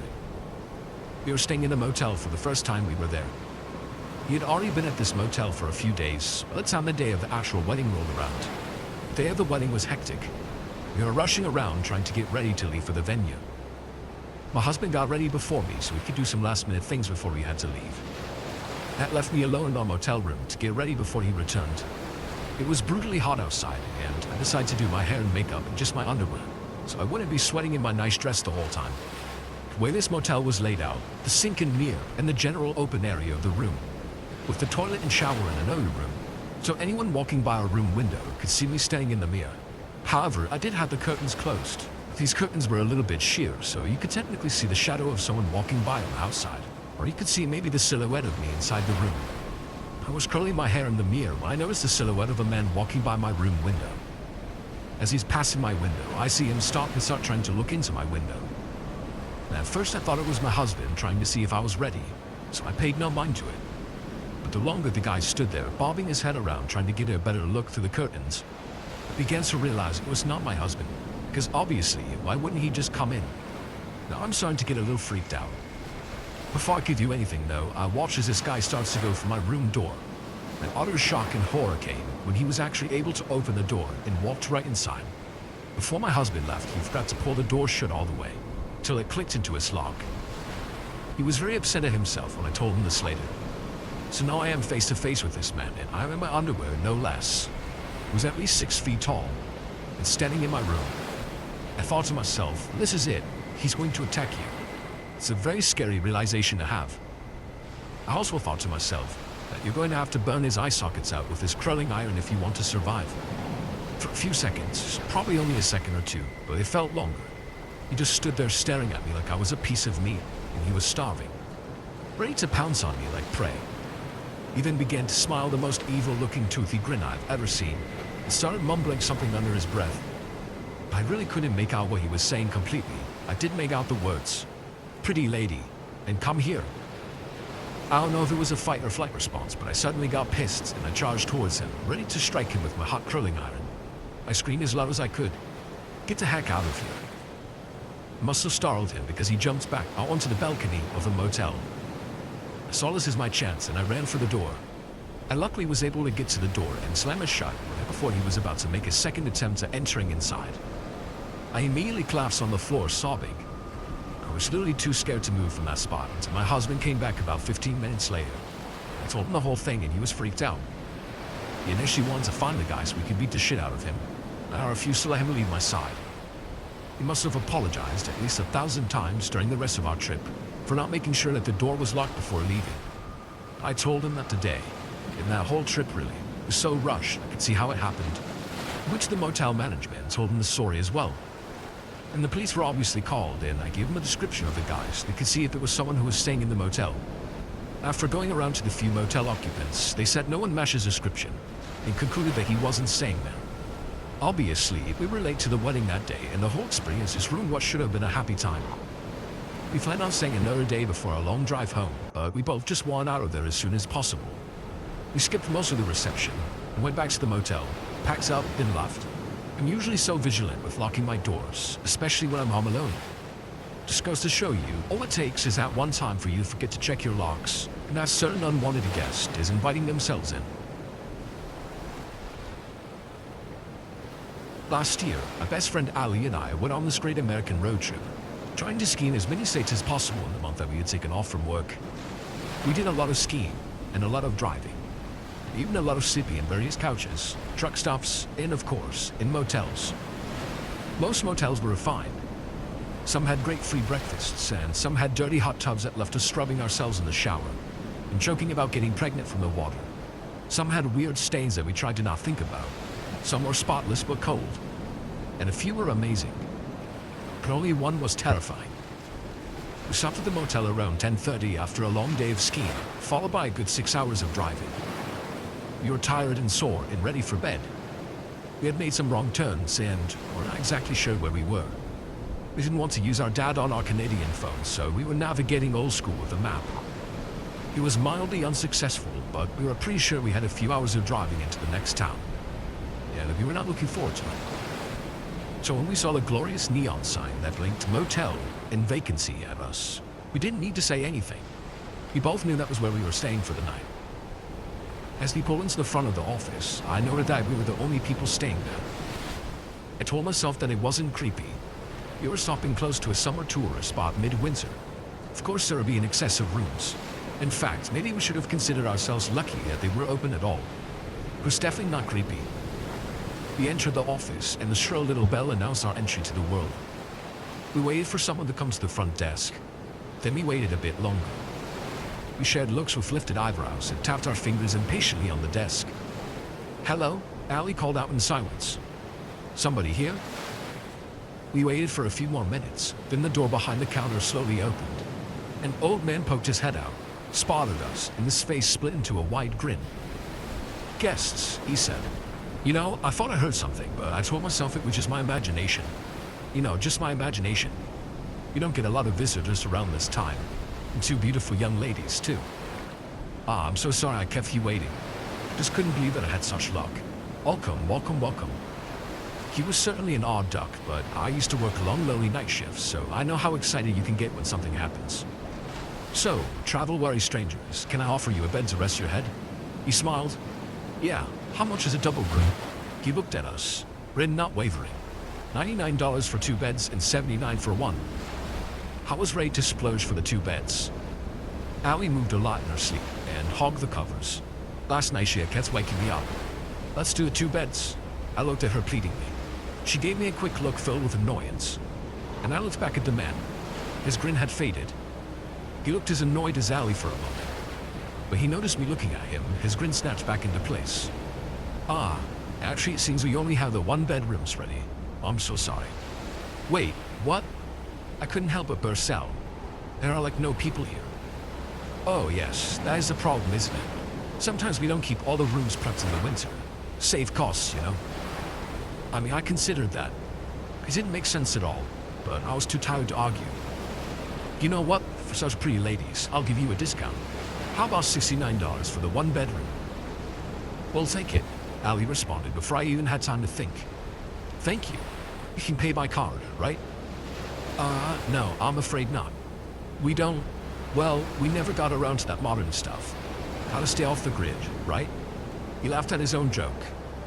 After that, I shuddered involuntarily. We had cash. It was fine. It was creepy, but we were tired. We paid, got the keys, and drove up and parked in front of the room. I grabbed my stuff from the car, unlocked the door, and surveyed the room. It looked clean enough. The bed was big, and I was tired as hell. Hey, I'm gonna go for a little walk. Actually, my legs are so stiff. Allie said from behind me. Wanna come? I eyed the bed. It looks too comfortable. Allie had a good point, but that bed was speaking to me. Nah, I'll just shower and crash.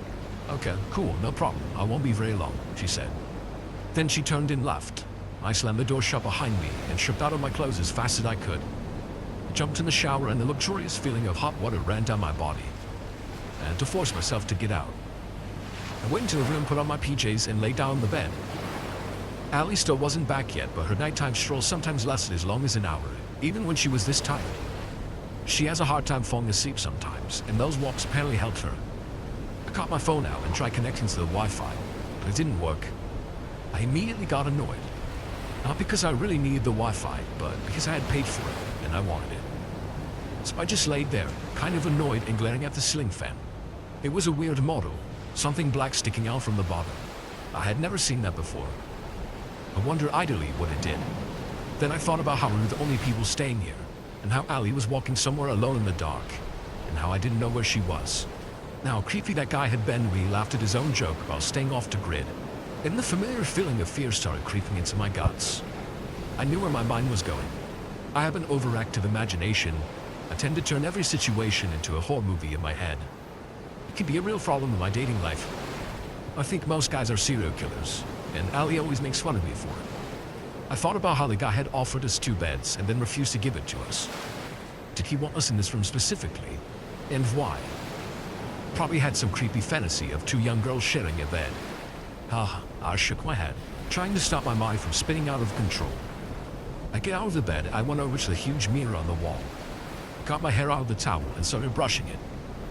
I couldn't quite get rid of the uneasy feeling at the pit of my stomach. I knew I wouldn't sleep well that night. For some reason, I thought of the one-way mirror scene in Cabin in the Woods. God, why do I watch horror movies, by the way? They always come back to me at the worst times. I vaguely recalled that there's a way to check if it's a real mirror. I touched the mirror and there was no gap. I could see my eyes widening in fear in the mirror. No, wait, that can't be it. I tried to reason with myself. That's just ridiculous. This is fine. We're fine. It's gotta be the other way around. But maybe. I realized I could check the bathroom mirror. It was one of those medicine cabinet mirrors. That one was clearly real. I walked slowly into the bathroom.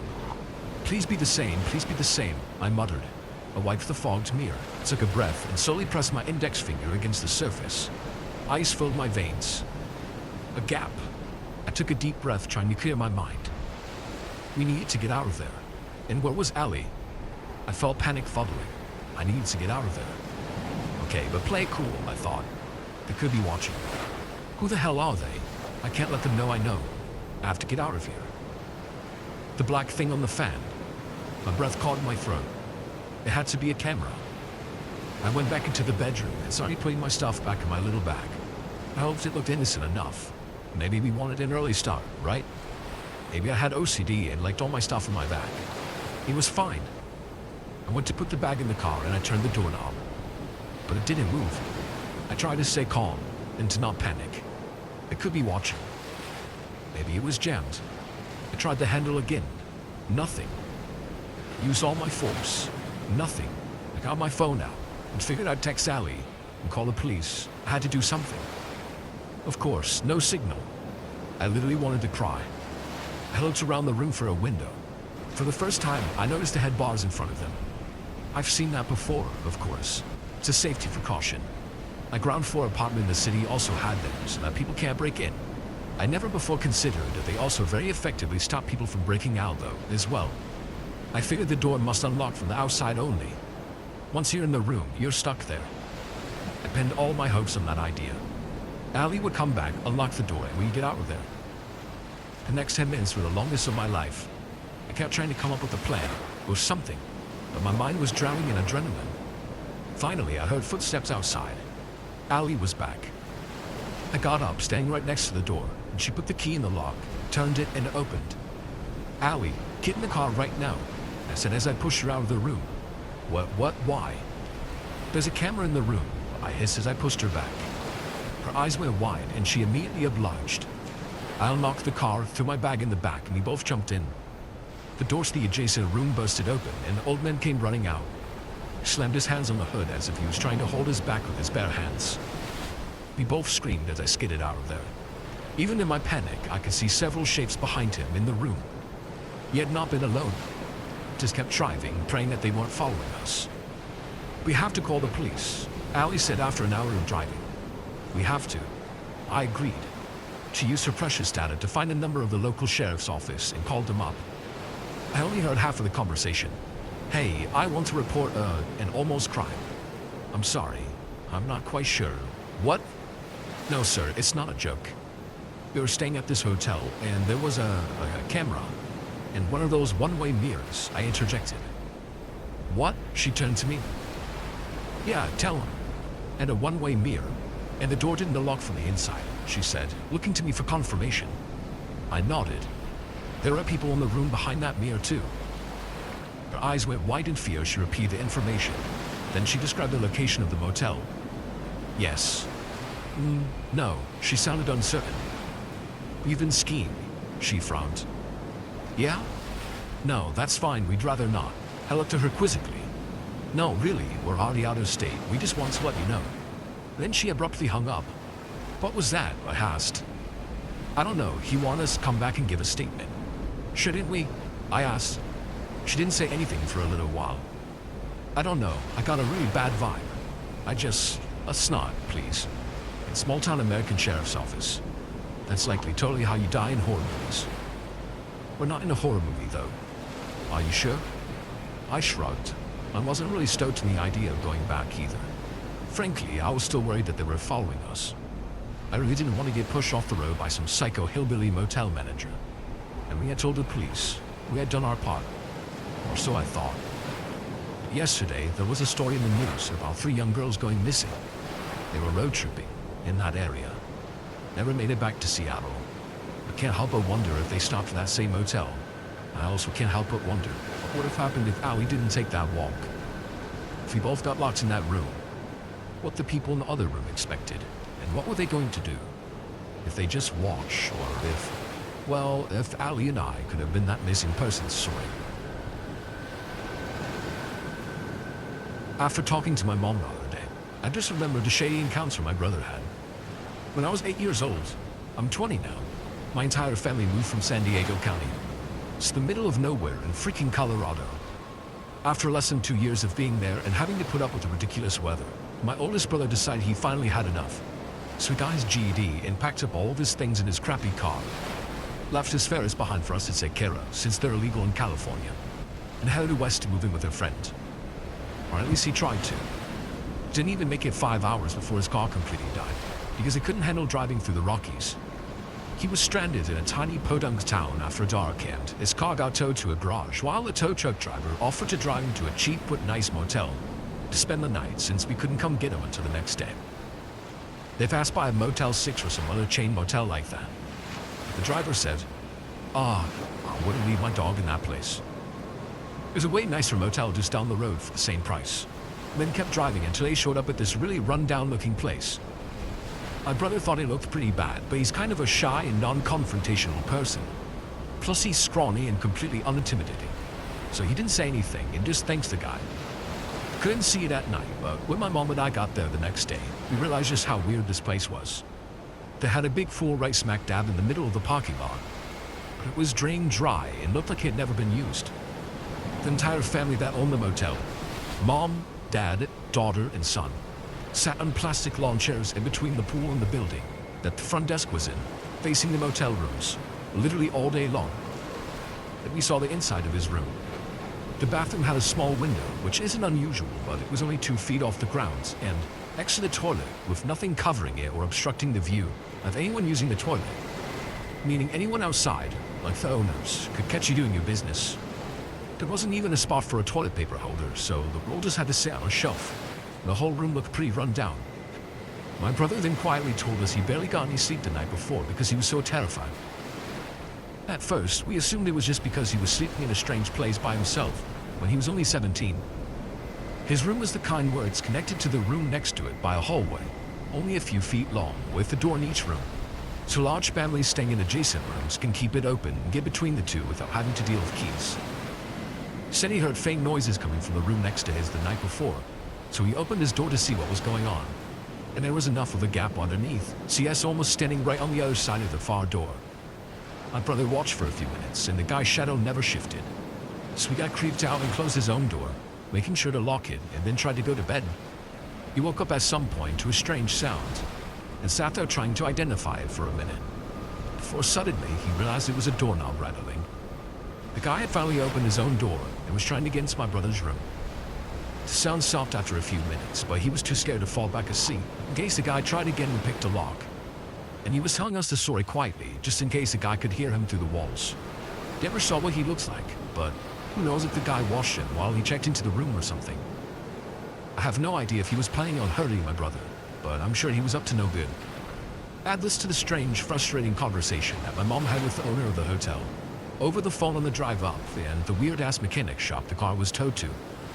And the town became one of the creepiest places that we had ever had the misfortune of stopping in. It would have costed more to fix the car than it was actually worth, so we just abandoned it and my brother had to come back home again, which he was actually very happy to do after such a freaky experience.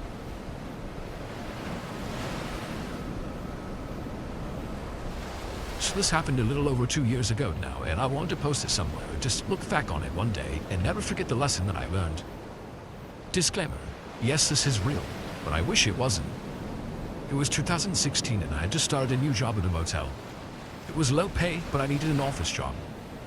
One of my friends, Michael, got me this job. For a few days I did training with the owner in the mornings, and for 2 nights Michael trained me. Our job was 11 p.m. to 7 a.m.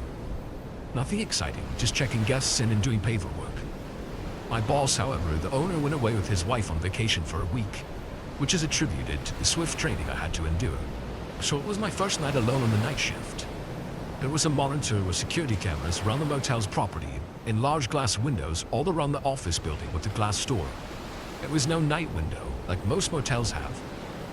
It was fairly early in the night, and about 1 a.m. I was just doing my normal check-in paperwork when a man walks in and asks me have any rooms available. Usually if someone is sketchy, my boss has me lie and say no, but he seems normal at the moment. Without hesitation, I said yes, of course, just for one. And he replies yes. So I begin creating a reservation on the computer, but I notice he starts swatting the air and making spitting noises as if he's being surrounded by flies. I tried to ignore it. As far as I was convinced it wasn't my business. So I tried to check him into the room quickly as possible, give him his key and he's on his way. At this point in time, I could be described as very timid. I had a lot going on in my personal life at the time, so I hope you can all understand my reaction to what happens next. The man comes back from his room and slams his head on the glass door and causes me to jump. Absolutely frightened to the bone, I look up to see him just staring at me. He cracks the door and puts his head through and says, "I can't get into my room. Why won't you let me into my room?" And my only defense is trying to be helpful, so I replied, "Maybe there's something wrong with your key. Let me give you another one." The look he had in his eyes was inexplicable. I felt like I was in absolute danger. I handed him his new key and he went back to his room. Tried texting Michael because he is the one who trained me, though it was the middle of the night and he was asleep. With no reply from Michael, I noticed a man trudging down the stairs to come back, and I go into absolute panic mode. I run to the back office and lock the door, and I pull out my pocket knife. It's important to keep protection when working at night. I hear the man in the office yelling, "Hello, hello, why won't you let me into my room? You not like me?" Me being an absolute idiot and not standing my ground and calling the police when I'm feeling scared, I decide to take the situation on alone. I'll reply, "Hey, I'm just on the phone. I'll be right out." I then start calling Michael over and over for help, but no answer. I decide to take a few deep breaths, then step out of the office. The man was not there. He was in the bathroom.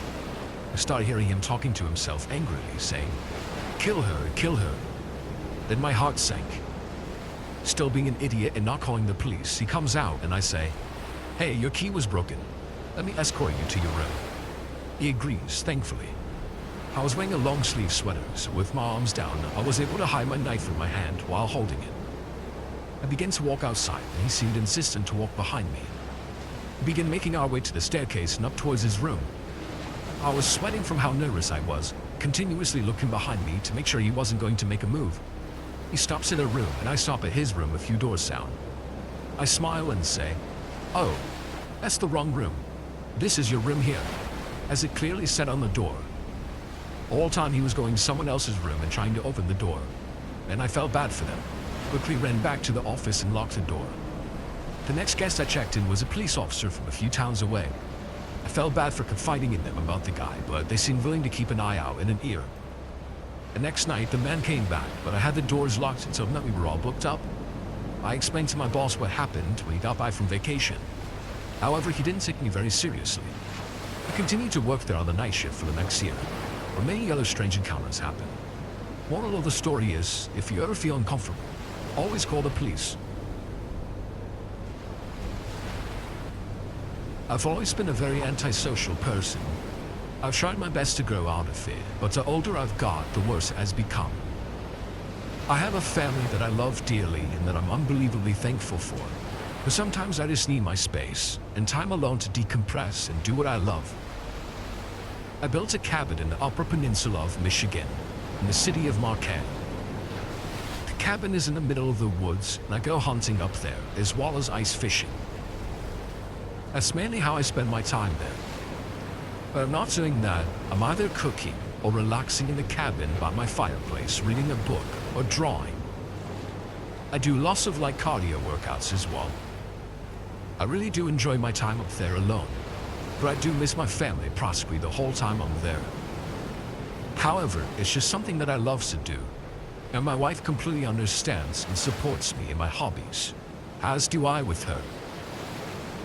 This particular time I'm talking about, I was staying in the cabin from Thursday night and I would leave Monday morning. Well, that was the plan anyways. I ended up leaving after the second day of being there.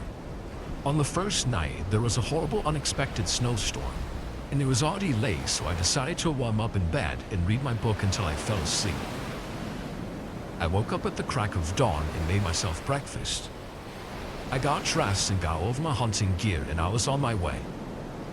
I walked about a mile, maybe a little bit more, until I found where I thought would be a good spot to set up. I sat and waited quietly and patiently for a deer to pass by. About 45 minutes later, I finally saw one. It was a decent-sized buck, but he was quite far away. He was completely still before I took the shot, but still, I missed. Soon after that, I moved around and relocated to another spot that I found. That was maybe another half mile of a walk.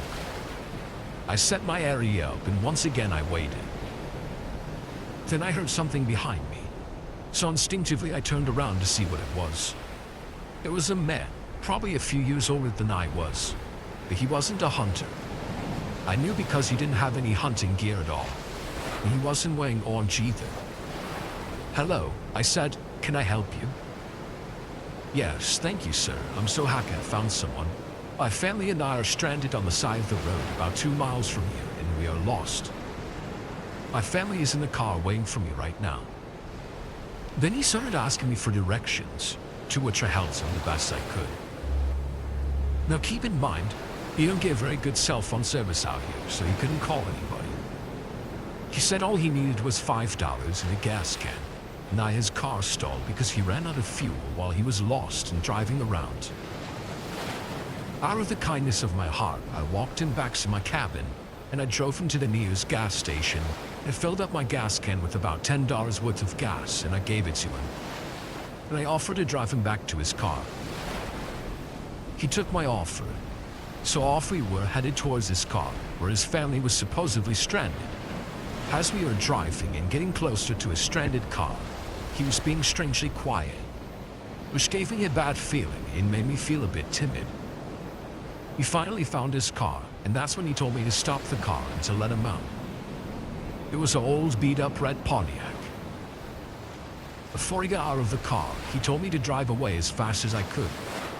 He told me that the men in the car were going to try and rob me and beat me up.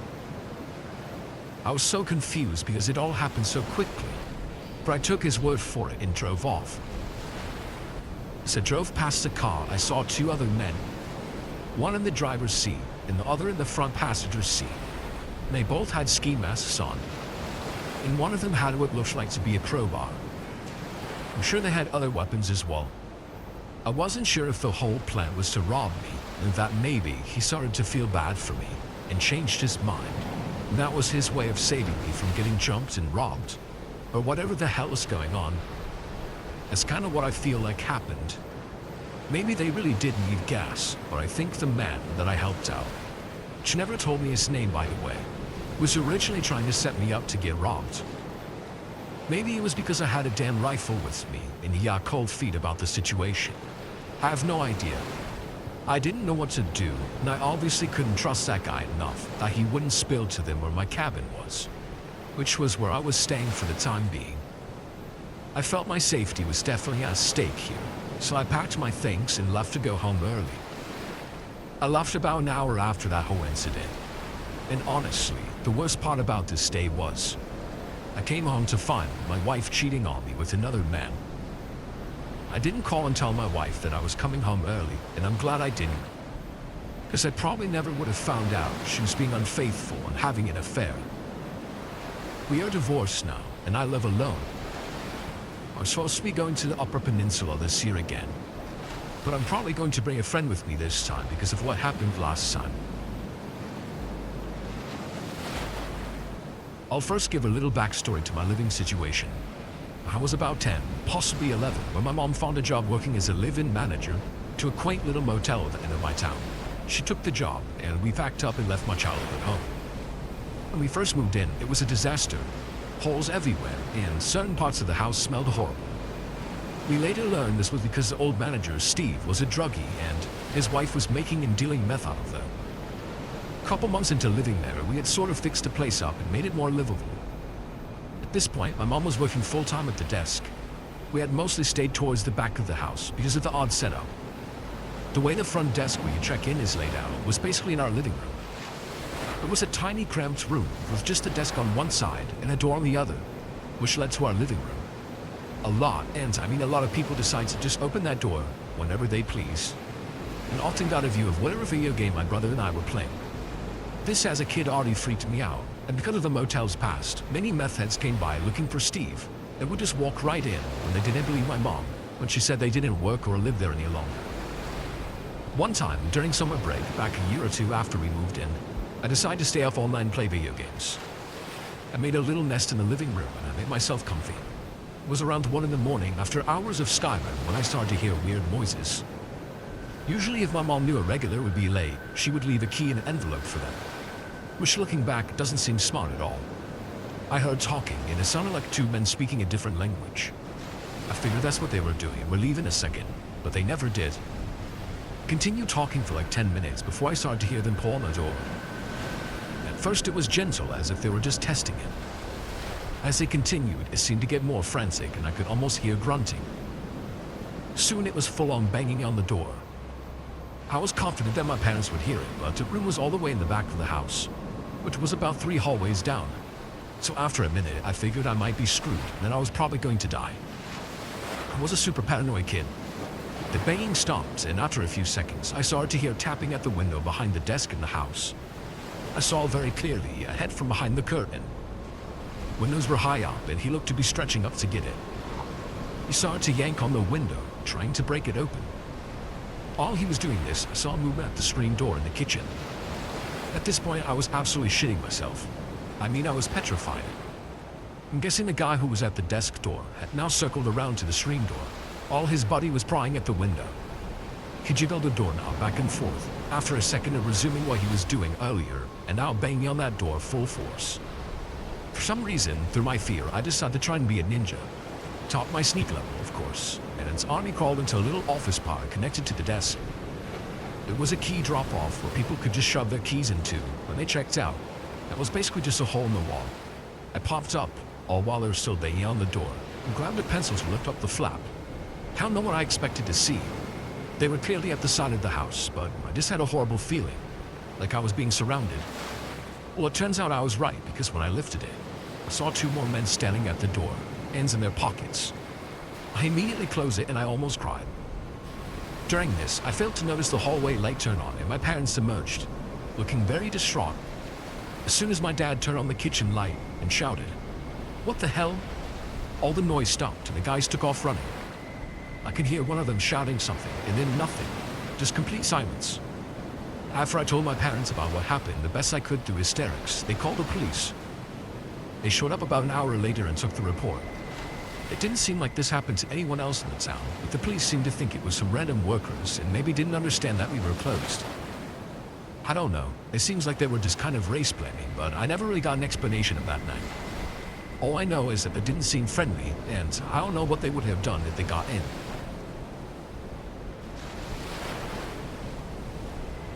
My wife and I take yearly vacations to different places. It's our way of taking a break from regular everyday life, as well as getting to spend some quality time together. This year we had a cabin booked in Washington State. It was far out and described online as being quiet and peaceful, away from any other places or people. Most of our life is in crowded cities, so this sounded great for us. When we flew in, we walked to a grocery store to pick up what we needed, then took a taxi out to the cabin. We didn't rent a car because we knew we'd only be there for 3 days, so we wanted to spend it just at the cabin. And if we changed our minds or needed anything else, we could always just order an Uber. The taxi ride was just over an hour from the town we landed in. Most of the drive was between huge mountain ranges and tree-covered landscape. It was really beautiful and got us both excited for our stay. Then at just about 7 p.m., we arrived at the cabin. It was completely alone in the middle of the forest. Even the driveway leading to it wasn't much more than some tire tracks in the dirt. We got out and paid the taxi, then brought our stuff inside. The cabin itself was small. There was the main floor that had the kitchen and living room, with a ladder leading up to a loft area that had the bed in it. The bed area on the loft was short though. You literally had to crawl into the bed, kind of like one you'd see in a tiny home. Anyway, we unpacked the groceries, made a very quick dinner since we were tired from the flight. Then we opened a bottle of wine to settle in for the night. We lit up the fireplace and chatted about how we were looking forward to the next few days. It was around 11 p.m. at this point, and as we talked, we both suddenly heard something outside. Someone was walking in the grass near the cabin. It was loud too, like they were really close. My wife looked nervous, so I tried to put a brave face on and told her it was fine. I got up and looked out the window. It wasn't until then that I realized how dark it had gotten outside. I looked around, seeing nothing but large trees everywhere and pitch-black darkness around them. I told her I didn't see anyone, then went over to the front door and opened it, stepping onto the porch and turning on the outdoor lights. All I could really see out there was a small portion of the driveway, but I didn't see anyone there either. The forest was very calm and quiet, too, so if they were still walking around, I felt like I would have been able to hear them. I went back inside and asked my wife if she heard the footsteps anymore, but she said the sound didn't seem to fade out. It just stopped suddenly from somewhere behind the cabin. My brave act was starting to fall through, and I told her to go up to the loft and stay quiet while I figured out what was going on. I went around and checked all the windows again, not seeing anything, so I went back to the front door. I was preparing myself to go back outside when a sudden thump shook the cabin. I looked up at my wife, who was looking up at the ceiling. Someone was on the roof of the cabin. I stayed inside and called the police, going over lengthy directions on how to get to the cabin we were at. Over the course of the hour that we had to wait, we could occasionally hear a few footsteps walking across the top of the cabin. About 45 minutes into the wait, though, we heard their boots hit the ground, followed by them calmly walking away. I looked out the window once more, seeing their outline disappearing into the forest.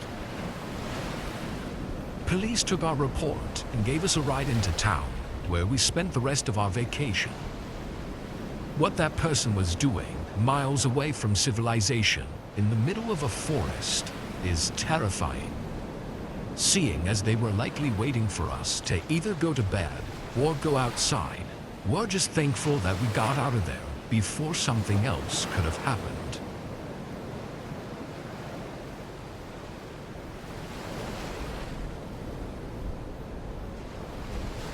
When I was 19, I worked as an Uber driver. I hadn't figured out quite what I wanted to do with my life yet, so I hadn't started college or anything. I was just doing Uber to pay my bills until I could figure it all out. This night, I was driving from 7 p.m. to 3 a.m., or that's what I was planning to do. Most other drivers weren't working around those times, and I was always more of a night person, so this was just when I liked to work.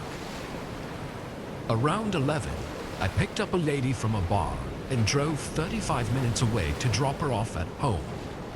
It was pretty much at the edge of the city in a much more secluded and quiet area. After that, another pickup request came through from somewhere 10 minutes away. I was reluctant to accept it because the drop-off location wasn't back toward the city, but instead further out.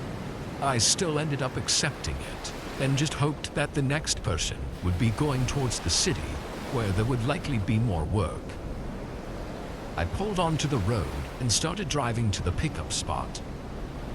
The road to get there was through a bunch of farmland and not much else.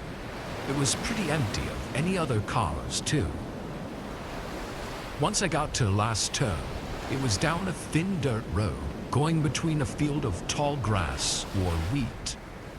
At the end, I could see a farmhouse on top of a small hill. That was a location that the app said they were at. I pulled up and parked in the open grass just in front of the house. The lights were off and nobody was outside. After a few seconds, I lightly honked to let them know I was here.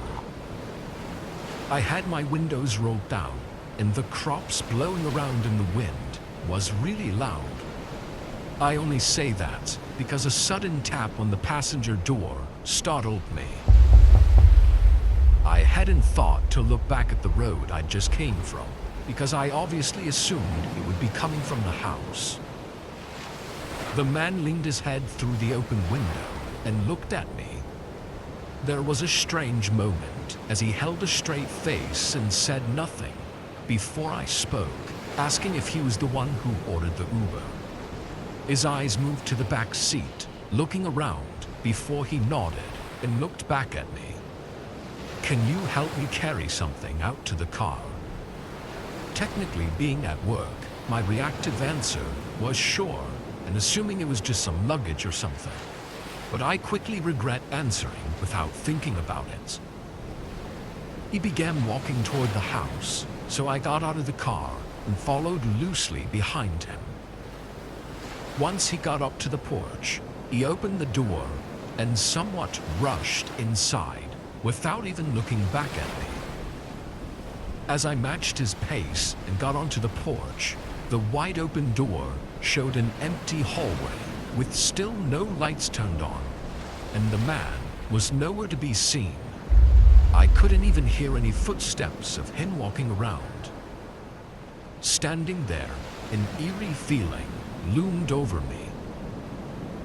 "Sir?" I called out. The house remained quiet, with no response or movement from inside. Past the doorway, it quickly fell to nearly pitch black, and with it being eerily quiet, there was no way I was going in there. I turned and ran back to my car then drove back through the field and down to the main road, canceling the Uber. My biggest regret from that night was not saying anything. I thought since nothing happened, I had no good reason to notify the police, but every time I think back on it, there seems to be less of a chance that it wasn't something horrible.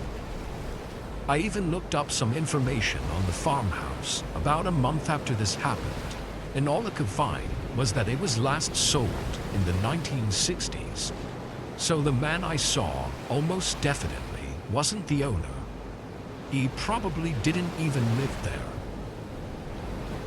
What was waiting for me inside that house, had I followed him in, is something I'll never know for sure.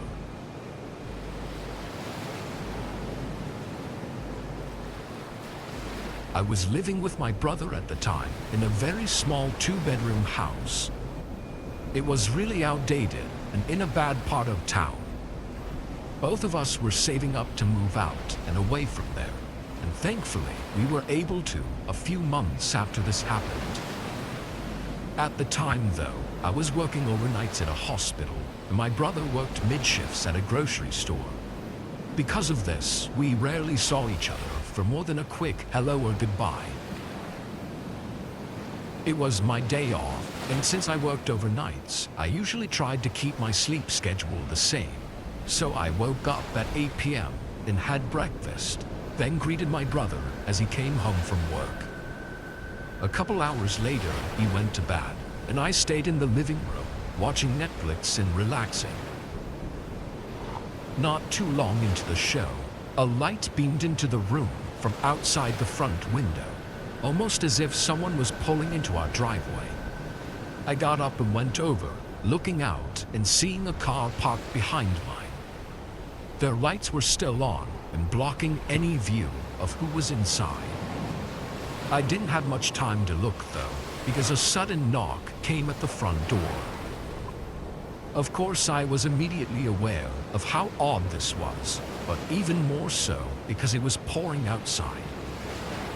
When I looked out the front door, a man was standing in the rain just outside of the porch. I didn't know if this was the person from the car, and maybe he just got out really fast, or if there was someone else, but either way, I wasn't going to answer the door. I went back to the window and waited.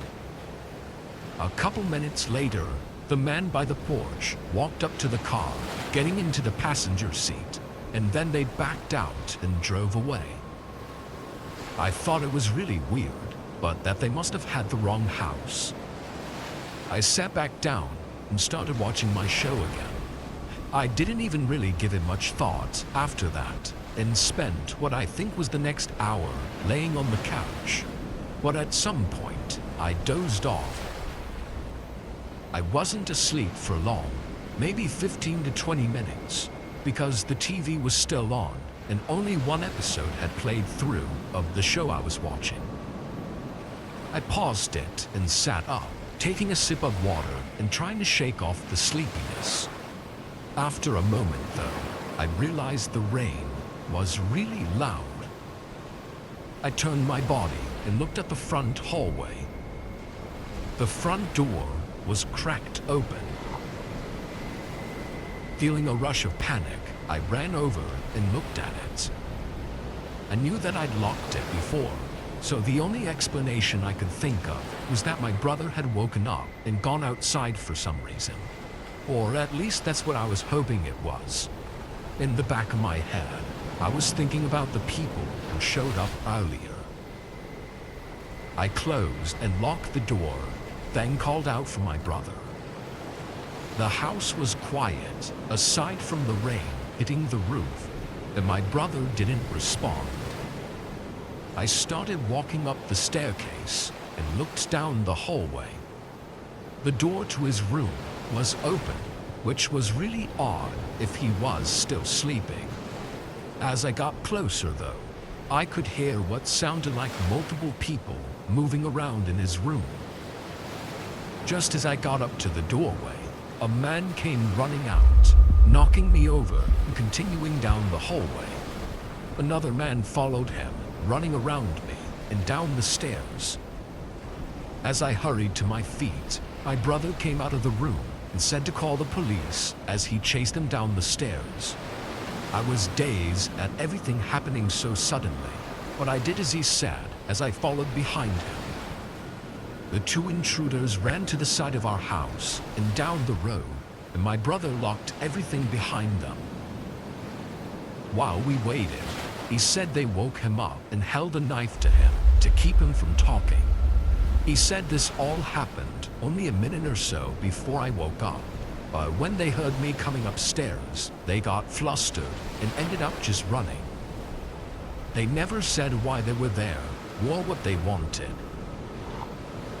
Whether it was a planned attack on us specifically isn't known, but to me it seems like they were targeting my brother in particular, but maybe they just didn't notice me on the couch. It's hard to say. Like I said though, we moved out soon after this occurred, and after that, nothing else has happened.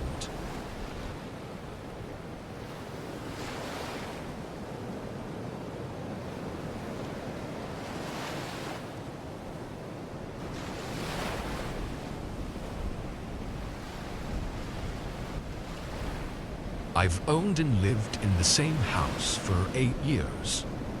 It's a normal family-sized home, which was relevant when I had roommates. But when they moved out and it just became me living here, I had nothing to do with the extra space. It was technically a 4-bedroom house, but I only used 2 of the bedrooms. One is my main bedroom, and one is the gaming room. The other 2 rooms were on the far end of the upstairs hallway. One had a few storage boxes in it, and the other was completely empty. After getting out of work at 9, I picked up Wendy's on the way home and pretty much went right to the game room. I was off tomorrow, so what better to do than game all night? I put my headphones on and loaded up COD, but before I had time to even load into a match, I thought I heard something that sounded like a knock at the front door. I took my headset off and listened, but not hearing anything, and figuring they would have knocked again if there was someone there, I went back to my game. Probably a whole 2 hours went by, and then I heard it again. It sounded like either a knock or a door closing or something like that. But with my headphones on and with my room door closed, it was way too quiet for me to tell. I got up and opened the door, looking out into the hallway and waiting for that sound to come again. After a minute though, I went downstairs and looked out the front door. Nobody was outside my house, and everything seemed normal. Having been hearing these sounds though, I obviously made sure the door was locked before going back upstairs. To be a bit more cautious, I left my room door open this time, so if it happened again, maybe I'd hear it better. I put my headset back on and continued gaming. I played through a whole round, so like 20-ish minutes. As the game ended and I leaned back in my chair, a figure rushed past the open doorway just off to the side of my view. I immediately threw my headphones off and jumped from my chair. Horrified and unsure what to do, I just stared at the doorway. I didn't get the courage to finally move for several minutes. When I looked into the hallway though, and eventually the rest of the house, nobody was there. But the front door was unlocked again.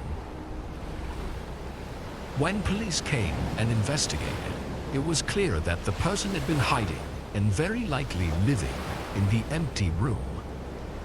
I hadn't been in there for weeks or maybe even months, so all this time they could have been just on the other side of the wall from me, and I had no idea. It's really scary to think about, especially if I'd happened to confront him. There's no saying what he would have done.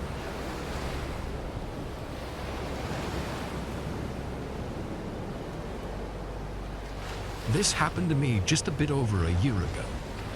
I'm 24 and have a townhouse in the suburbs.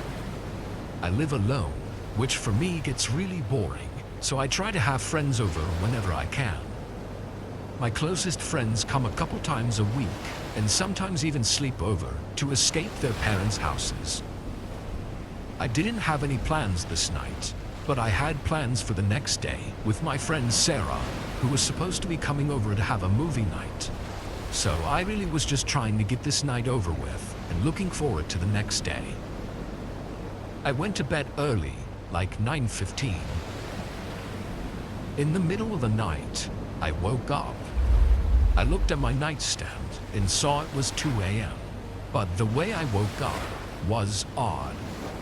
My heart was pounding for some reason, and my brain was very alert and aware, like something was happening. I thought maybe I had just woken up from a nightmare or something, until I heard a click from downstairs. I sat up. A door slowly screeched open, and I could hear someone's footsteps entering my home. Although terrified, I thought this had to be Sarah or one of my other friends, as they all had keys to my house in case they needed somewhere to stay. I got up from my bed and walked over to the door, opening it and stepping into the hallway. "Sarah?" No one responded.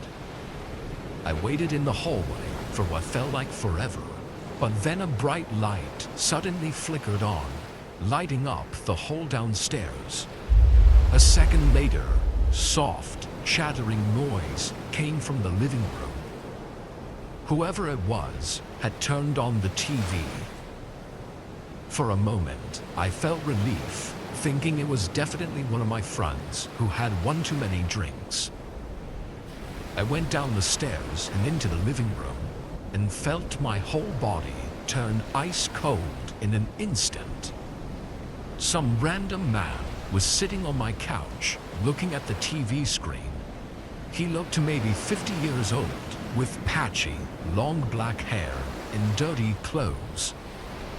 As I stared at him in fear, he glanced over at me and showed a crooked smile, then waved his hand as if to invite me over to the couch.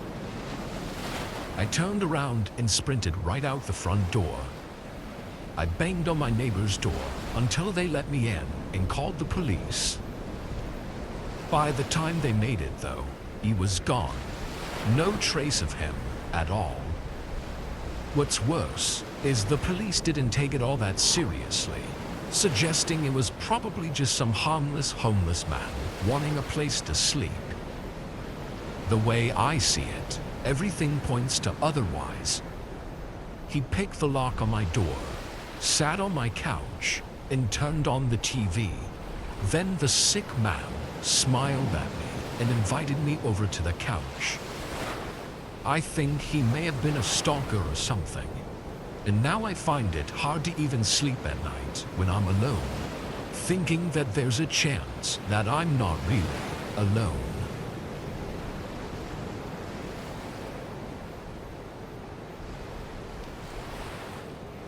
My friend Derek and I rent a house together.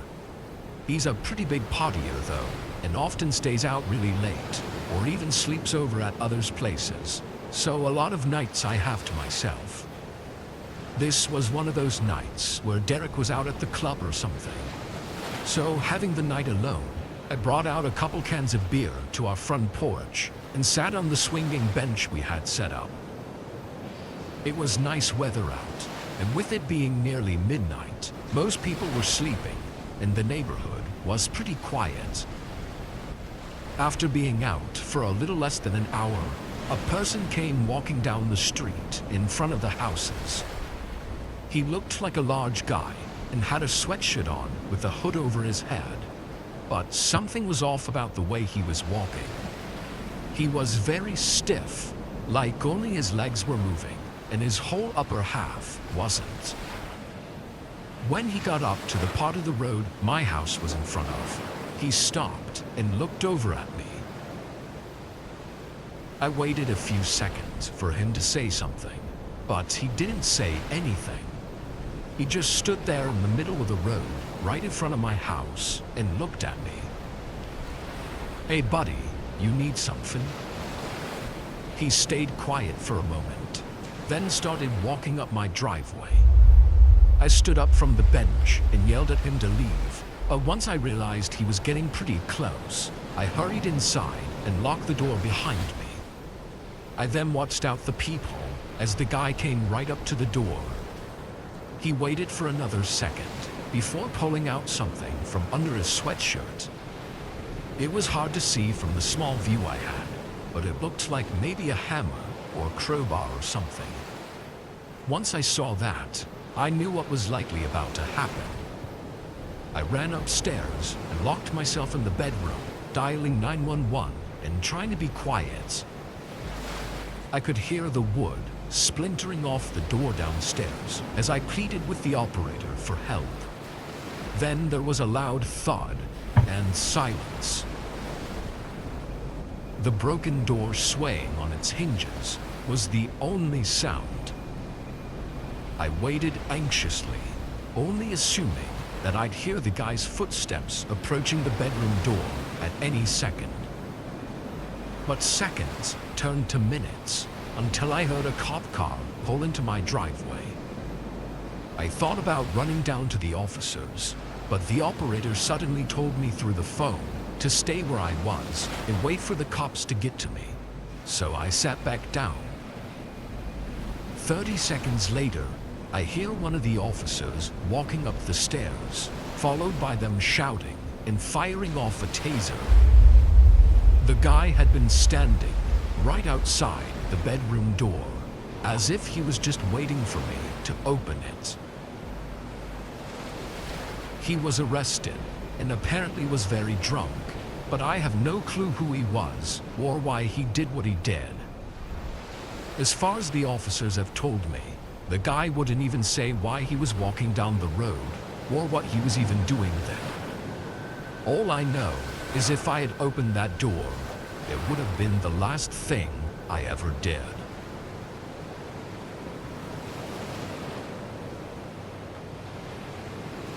I'm an only child and grew up in a small town.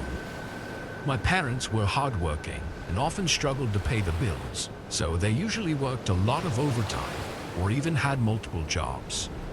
Because of this, I was left home alone pretty frequently. I was 14 at the time, and this night both my mom and dad were working closing shifts, so I was at home by myself after school until 10 or 11. To keep myself busy, I'd usually watch TV or go for walks in the woods behind our house. After getting home from school and having a snack, I went outside and started walking along my regular path while the sun was still out.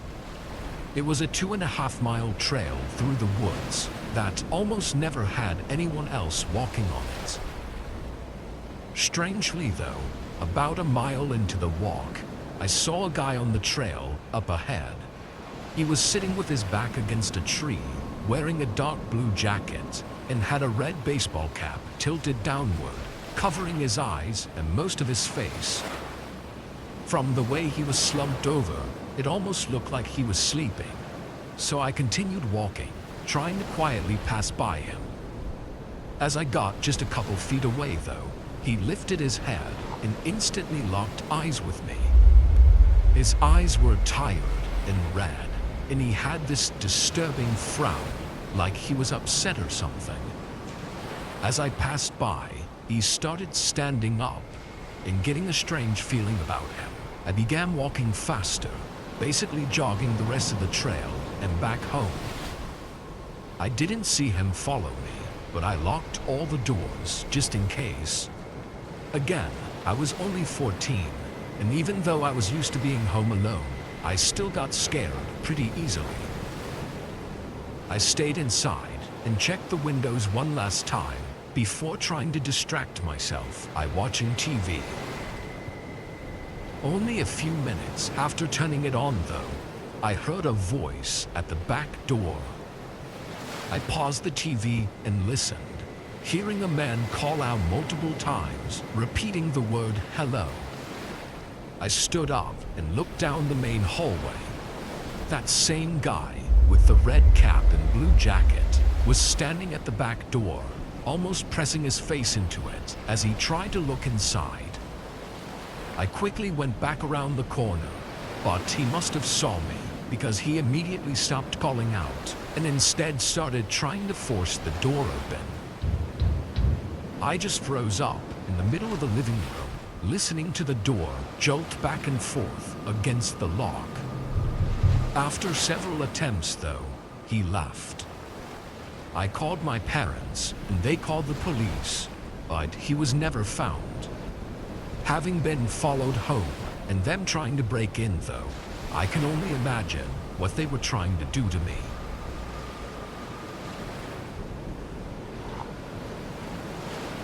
My husband and I live on a ranch in a very rural part of Georgia. The nearest town with a grocery store is a 45-minute drive from our house. I usually go on grocery runs by myself while my husband takes care of things at home. One day, I was about halfway to town, on a fairly desolate stretch of road, when I saw two people on the side of the road. They were waving at me with their thumbs up. I slowed down as I got closer. It looked like a man and a woman. I knew it would be risky to pick them up, but after considering it, I wondered how long they had been out there, walking for hours with nothing around for miles. I felt bad for them, especially the woman. She looked pretty weary. I made the decision to help them out and stopped about 100 feet past them. I rolled down the window and asked where they were headed. They said they just needed to get to town. That was exactly where I was going, so I told them to hop in. The woman got in the back seat and the man got in the front. Before I could put the car back in the drive, the man suddenly yanked the handbrake. He pulled out a knife and held it close to my throat. "Get out of the car." "No." "Are you sure it's worth your life, lady? You ain't taking this car." I saw a flash of hands go over my face, and then a moment later, the woman in the back had a cord wrapped around my neck and was strangling me against the headrest. "You're not so tough now, huh? Get her. Kill her. Stop. Please. What are you waiting for? Cut the bitch." I thought I was about to be stabbed to death, but for some reason, the man was hesitating. It seemed like he didn't want to go through with it. Maybe his partner in crime was capable of more than him. Instead of killing me, he grabbed me and forced me into the back seat. After a moment of protest, the woman dragged me the rest of the way in. While I struggled to catch my breath, he handed her the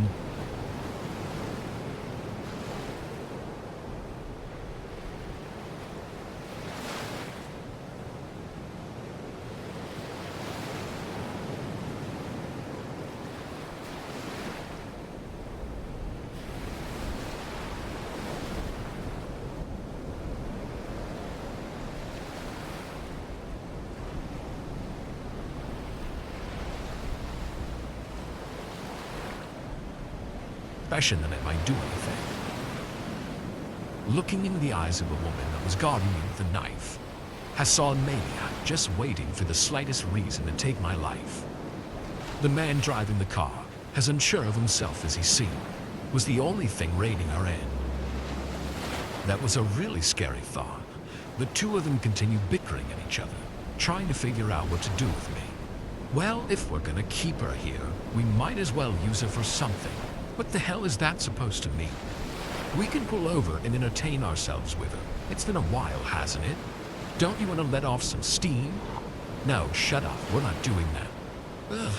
Then let's sell her to some hillbilly in town for a few bucks. Are you trying to get us taught? Come on, think straight for a second. Think straight?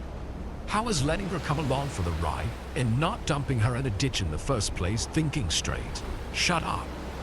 Shut up. Tensions were rising rapidly. At any moment, one of them was about to blow up. I knew it. That's when we hit the last junction before town. We were still about 8 miles away, but the simple four-way stop at an intersection of two rural highways is a stark indicator of the approaching outpost of civilization, or had better be dead or gone before they arrived. To make matters worse for the two hotheads, there was traffic. A line of 4 or 5 cars in each direction waited to pass through. Once the man stopped, he glanced back to his partner. That brief moment of eye contact was enough to set the woman off. She lunged through the front seats in anger, and that's when I seized my moment. I frantically unlocked the car door and opened it. By then, my movement had been noticed. The woman screamed and tackled me. Both of us fell to the ground and struggled against each other. Almost immediately, the car sped off, illegally passing the line and charging to the intersection. Abandoned, the crazed woman on top of me became even more aggressive and unhinged. I couldn't overpower her. All I could do was defend myself. She slashed up my arms and blood spilled into my eyes, blinding me. I thought that was it right there. But then, at the last second, a bystander ripped her off of me. He was joined by several other people who had jumped out of their cars to help. They restrained her, and someone else came to my aid. The whole time we were waiting for the police to arrive, that nasty woman screamed and wailed, never for a single second giving up the fight. She bit and scratched several people, and while she was on the ground, she tried incessantly to get up. Fortunately, she was arrested by the sheriff, and I was taken to a hospital. Weeks later, my car turned up in North Carolina, which was as far as the man was able to get before he was caught by police. Let this be a cautionary tale about hitchhiking. A simple act of kindness can turn into a life or death situation in an instant.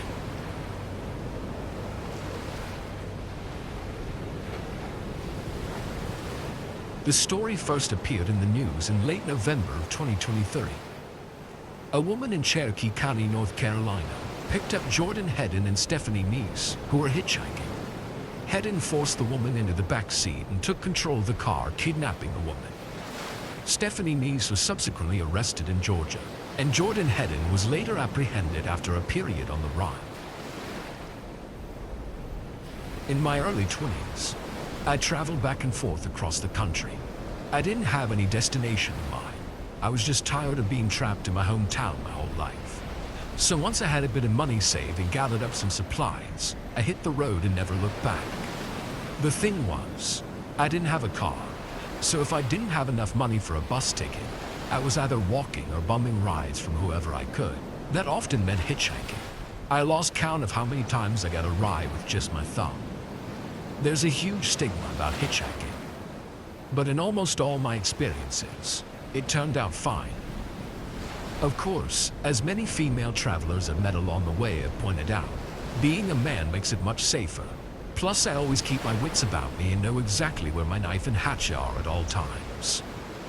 Unfortunately, my luck did run out one day. I was stuck in Fresno, trying to get to another city in California. It didn't matter which one, as long as it was easier to make money there. I flagged down a guy in an old SUV. He said he was headed north about 40 miles, which was fine with me. I immediately noticed the guy was really fat, probably over 300 pounds. He was gross looking too, but at that time, I hadn't showered in a while, so I wasn't in a position to judge. I hopped in and we got on our way. We couldn't even get through introductions without some serious red flags going up. "What's your name, son?" "I'm Kai, straight out of Dogtown. What about you?"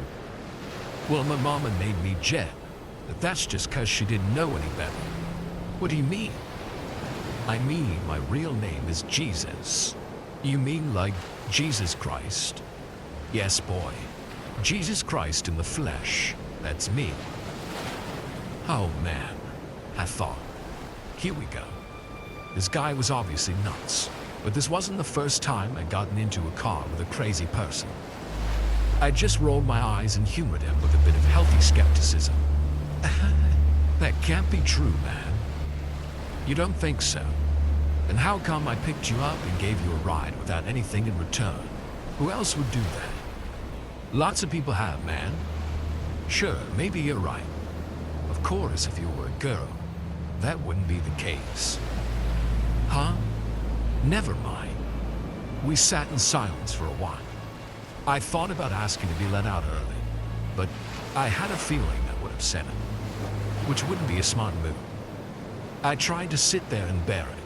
Unfortunately, This guy was obviously a talker. I knew he was itching to say more stuff to me. Finally, he blurted out a question about travel. He said he'd travel all over the world, healing and saving people everywhere he went, spreading the word of God.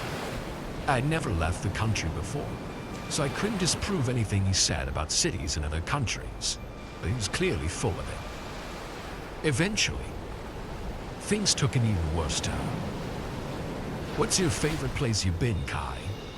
Probably New Orleans. Ah, good choice.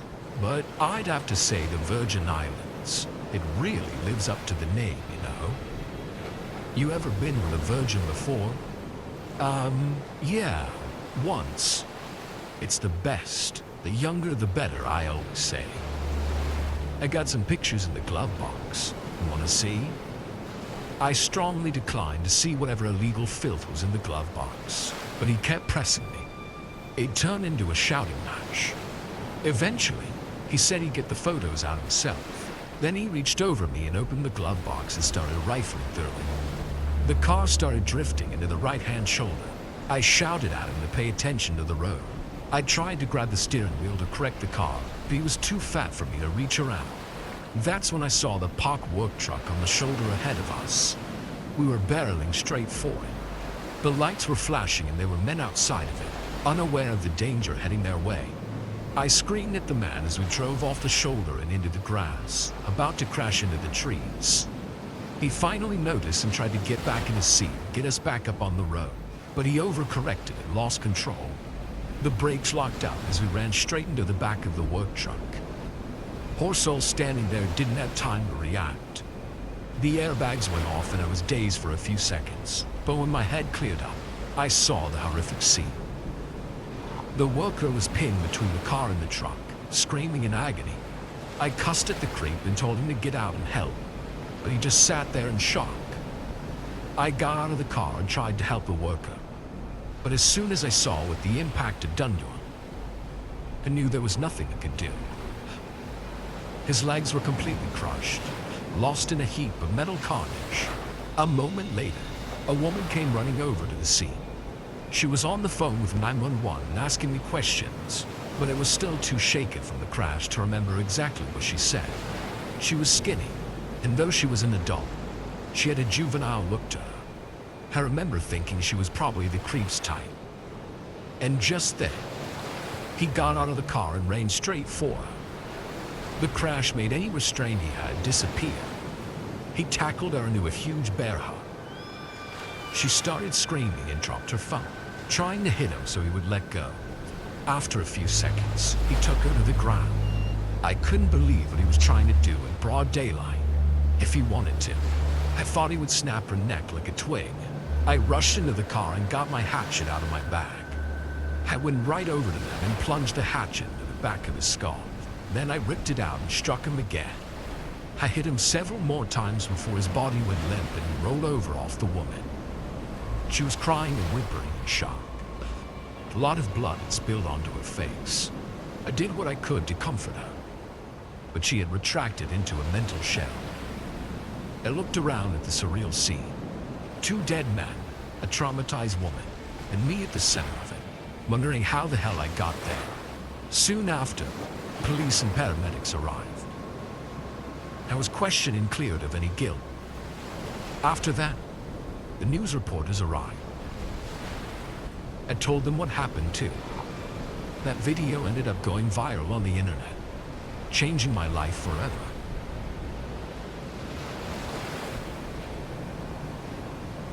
Caleb Lawrence McGillivray, also known as Kai, or the hatchet-wielding hitchhiker, was at the center of viral internet fame in early February 2013, following an incident after hitchhiking in the car of Jet Simmons McBride. During the ride, McBride disclosed many things about himself to Kai, including that he believed he was Jesus Christ. Shockingly, McBride even admitted to assaulting a 14-year-old girl in the Virgin Islands. While regaling Kai with his life story, McBride crashed his car into a parked work truck, pinning a worker. After a woman came onto the scene, McBride suddenly leapt from his car and attacked her. Fearing for the woman's life, Kai retrieved a hatchet from his bag and repeatedly struck McBride in the back of the head. though he appears to be the hero of the story. In May of the same year, Kai was once again wrapped up in brutal violence. He was arrested for beating a 73-year-old man to death in his home. Kai claims that the man offered him a place to stay, but it was only to drug him and take advantage of him. Kai reports that all of his actions were taken in self-defense. But 10 years later, it was ruled that the killing was premeditated. The judge sentenced him to 57 years in prison, calling him disingenuous and cunning. It makes one wonder about the legitimacy of the story Kai told the police and the press in Fresno. Was he truly a hero? Or was he a man secretly waiting for a good reason to kill?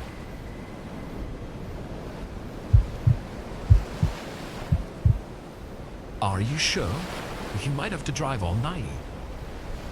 If I don't go, they'll give it to someone else. We need the money, Ruthie. I gave my wife a goodbye kiss and left for the night.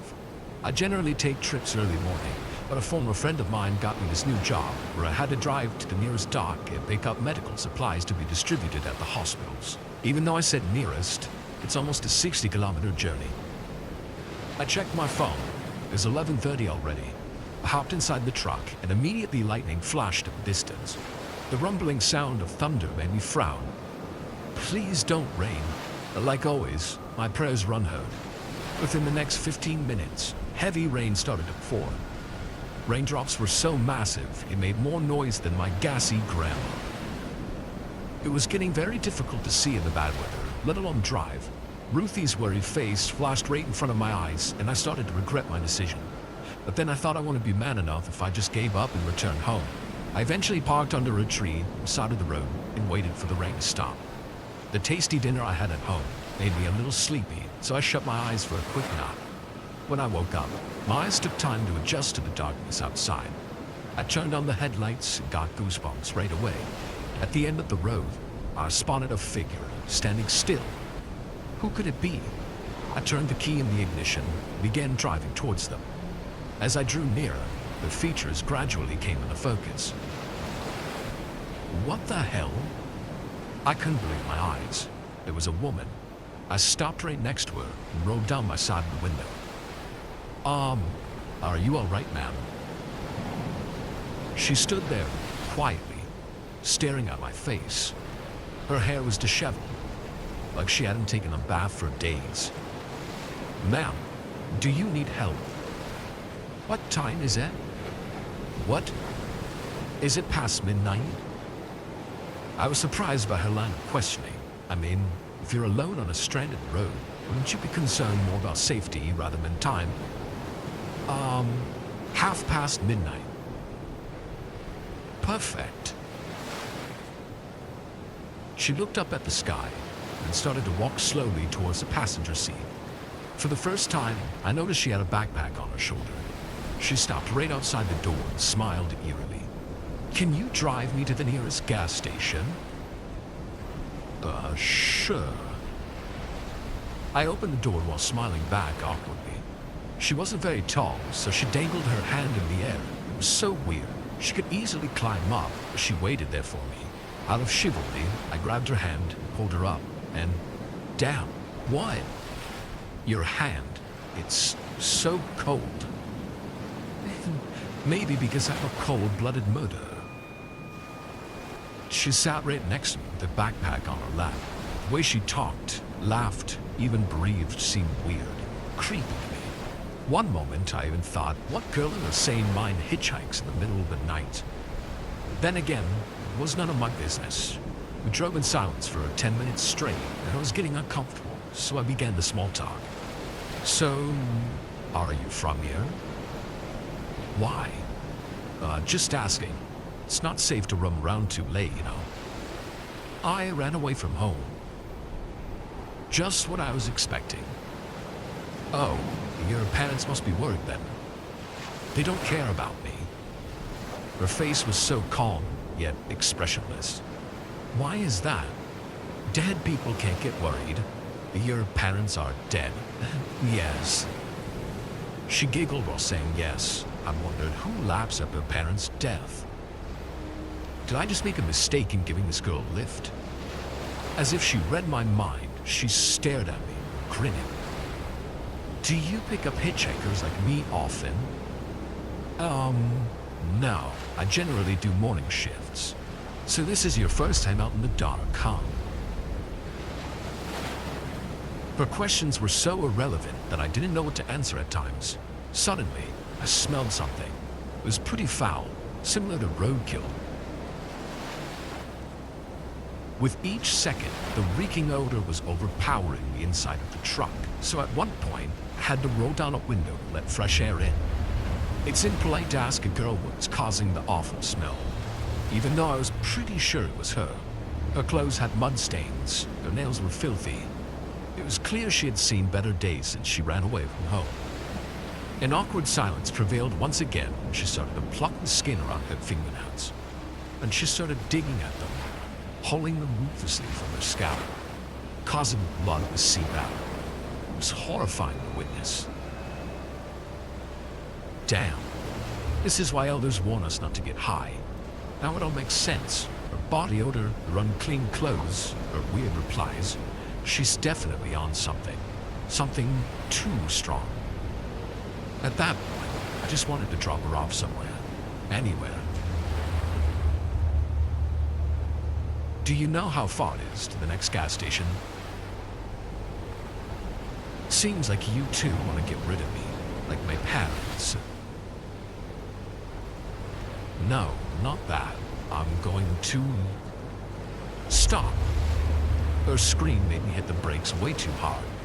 The tires screeched and we stopped at a crossroad. She rolled down her window and stuck her head out to get a better look. She inhaled the air like she was trying to spot a certain scent, and turned her head right at me. Her eyes were blind, her pupils were dilated, but she was plotting something evil. She tilted her neck to the side and smiled ear to ear. Is everything all right?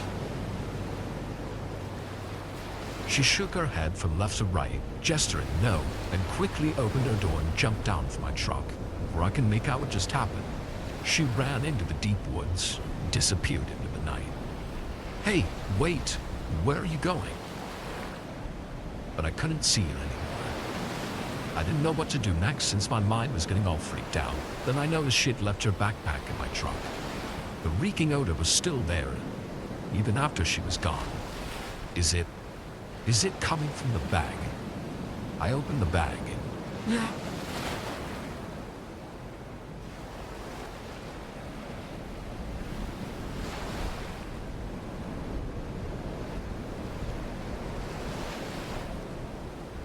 On November 21st, 1989, 46-year-old truck driver Robert Pierce picked up a female hitchhiker from the side of the road. The woman seemed a bit odd and carried a worn-out backpack. As she drove, Robert noticed a strange odor. Eventually, the woman got out, leaving her backpack in Robert's truck. When Robert arrived at his destination, he noticed the backpack on the passenger side floor. Curious, he opened it, and to his horror, found a severed human hand inside. He informed the police, but they never discovered who the hand belonged to, nor who the woman was. I was with my ex-boyfriend Ethan for almost 10 years. When we met, he was very kind and had a steady job. We soon started a family together when I got pregnant with our first child. Things continued to be good between us until shortly after we had our second kid. A few months later, Ethan developed a drug habit.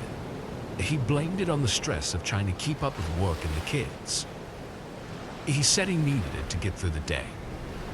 I believed him at first, and he promised to never let them find out about it. Then I became pregnant with our third child. The news didn't go over well with my boyfriend. I could tell he was trying to be happy, but the fact of the matter was that he was already overwhelmed with two. He tried to convince me to get rid of him, but I didn't want to do that to my baby. From then on, Ethan became increasingly distant and consumed by his addiction. I reached out to him several times, but it was almost impossible to get to him. The handful of times I was able to, he would be better for a few days, or maybe a week, and then would slip right back into it. Eventually, it got so bad that he was fired from his job. That sent him into a spiral he never recovered from. He was incapable of holding down a job after that. Even the Pizza Hut, literally 1 block from our house, had to fire him because he was always late. And any money he earned, he spent on narcotics. All he cared about was going to the gym, injecting steroids, and getting hopped up on stimulants. It felt like I was raising the kids by myself, like I was a single mother. My parents sent us money to get by, but I had to hide it from Ethan because I knew he would steal it if he found out. One day, I was finally fed up with his addiction interfering with our lives. I confronted him, knowing it would probably end with a big argument, but I didn't expect just how angry he got. Ethan totally flipped his lid. "Ethan, I really need you to get some help. Your addiction is ruining our lives. Get off my case. All you do is nag and complain. Just let me live my life without calling me crazy." "I'm not calling you crazy. I'm saying you need to fix yourself. You're a father, for God's sake. What if I had another baby? Are you pregnant again, you stupid? Come here." "Ethan, stop, leave. Ethan, I fell on the ground as Ethan beat me. Then he started kicking me in the stomach repeatedly. When he finally let up, had tried to get my phone to call for help, but he snatched it out of my hand. He had gone into the kitchen and came back with a knife to threaten me and the kids. I got up and ran for the door, but Ethan grabbed me and waved the knife in my face. He said nobody was going to leave the house or call anyone. He kept my phone and locked all the windows and doors. He made us all sit in the living room and told us that he would kill anyone who tried to leave. The kids were crying, and I was petrified. After the edge of that knife came so close to my eyes, I couldn't have run away even if I wanted to. This all happened late in the morning. Ethan held us hostage the entire day, constantly reminding us that we were effectively his prisoners. He shouted at and threatened anyone who made a sound he didn't like, or moved in a way that he felt was an attempt to escape. We weren't allowed to leave the living room, and we had to have direct permission to use the bathroom. The entire time, Ethan kept himself hooked up, and he did it right in front of the kids. At least they didn't have to wonder why he was acting like this. But I was still in shock of how viciously he had beaten me. He'd never done that before. I tried to come up with a plan. By the late afternoon, I had one. Ethan wasn't hungry at all because of what he was on, but the kids and I hadn't eaten since breakfast. We were starving and begging for food. I settled on pizza, specifically pizza from the Pizza Hut just a block away. I suggested the idea to Ethan, and at first, he completely denied it. The kids helped wear him down until it looked like he might be annoyed enough to let it happen. I offered to walk down to pick it up and bring it back, but Ethan knew I would just run to the first cop I saw. Then I said we could have it delivered, but Ethan struck that down too. I persisted, constantly pestering him to let us have pizza. This resulted in several violent outbursts, but I knew it was the only thing we could do. Finally, in the evening, Ethan gave in. I asked one more time and he threw the phone at me, telling me to order it myself. Ethan watched me closely to see if I would try to dial 911. I tried to remain calm, but my hands were shaking. I opened the Pizza Hut app and started filling out an online order for delivery. I put all the toppings that we usually get, and then it was time to check out. For a few crucial seconds, Ethan was looking away at the kids. In the delivery notes, I wrote a message: "Get help to me. 911. Hostage. Help." I wrote it as fast as I could and prayed that the staff didn't think it was a prank. The app already had our card and address, so I quickly placed the order before Ethan got suspicious. Then I handed the phone back to him after making sure to close the app. He didn't suspect a thing. A few minutes later, there was a knock at the door. Ethan got up to answer. When he opened the door, there were 2 police officers standing right in front of him, and a whole squadron on the street behind him. Ethan quickly slammed the door and locked it before the cops could get in. While he was distracted, had picked up my baby and yelled at the kids to run. We escaped out the back door and ran to the police. Ethan entered a standoff with the cops, knowing he would go to jail if he came outside. Thankfully, After some tense negotiations, he gave himself up and nobody else was hurt. Today, Ethan and I are separated as he's serving a sentence in prison. I don't expect to let him back into my life at any point. I am endlessly grateful for the Pizza Hut staff who took me seriously and saved the lives of myself and my children. In May of 2015, a woman and her children living in Avon Park, Florida, were held hostage by the woman's boyfriend and father of the children, all stemming from an argument about Ethan's use of illegal drugs. Ethan physically abused the mother and subsequently kept the entire family trapped in the house at knife point. The situation lasted throughout the day. The woman's phone had been taken, and she only managed to get it back to order a pizza. Thinking quickly, the woman typed out a frantic call for help in the delivery instructions. The Pizza Hut staff took notice and immediately called the police. When police arrived, the family fled while Ethan remained in the house, aware of his impending fate. Eventually, Ethan gave himself up. While the story ended well, it could have gone very differently. All it would have taken was a tired or jaded Pizza Hut employee to believe the message was a prank, or to have simply not noticed it at all. I worked at Pizza Hut for about a year in 2 different locations. The latter was cool at first, but got worse when the GM transferred.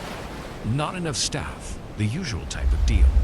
I was one of the main closing cooks, even though I was part-time, and usually one of 2 or 3 people cleaning the entire store at closing. For a business that constantly reminds me how cheap it is, it paid me well enough to stay in the job even after these issues. The work is typically repetitive and simple. In my days, they're usually meld together as it's more or less the same routine every day. Deal with customers, make the pizzas and the wings, and call the Pepsi company and complain our order is late for the 3rd time.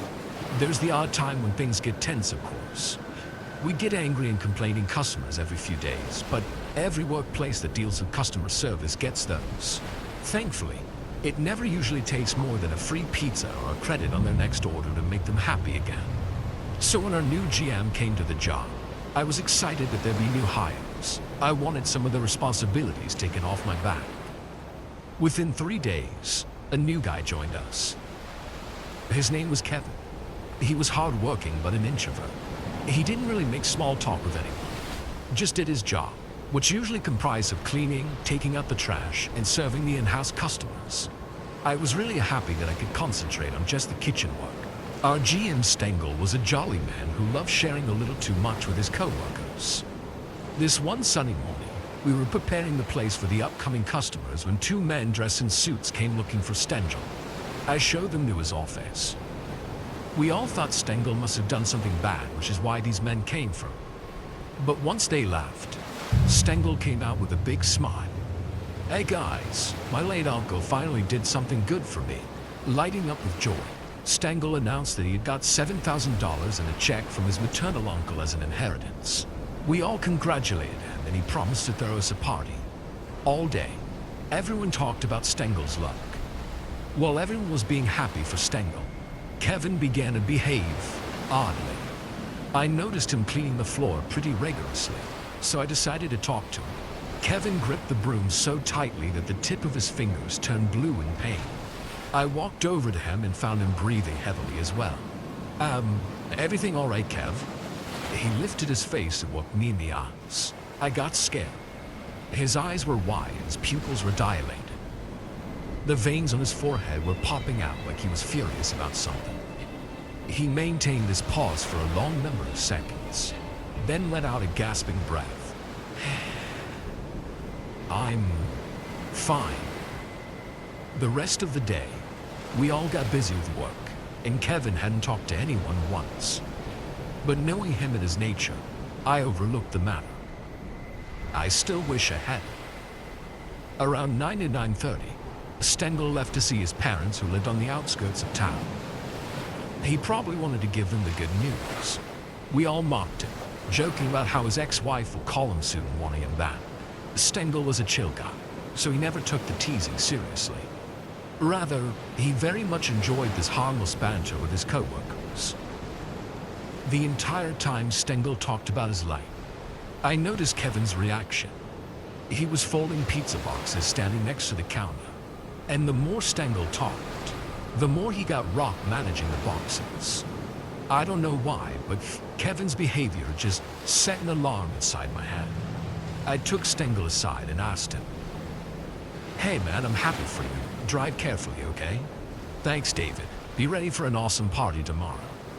He said one last goodbye to everyone and drove off. The employees left one by one and I closed the shop. I was on my way home riding my scooter when I got a text notification.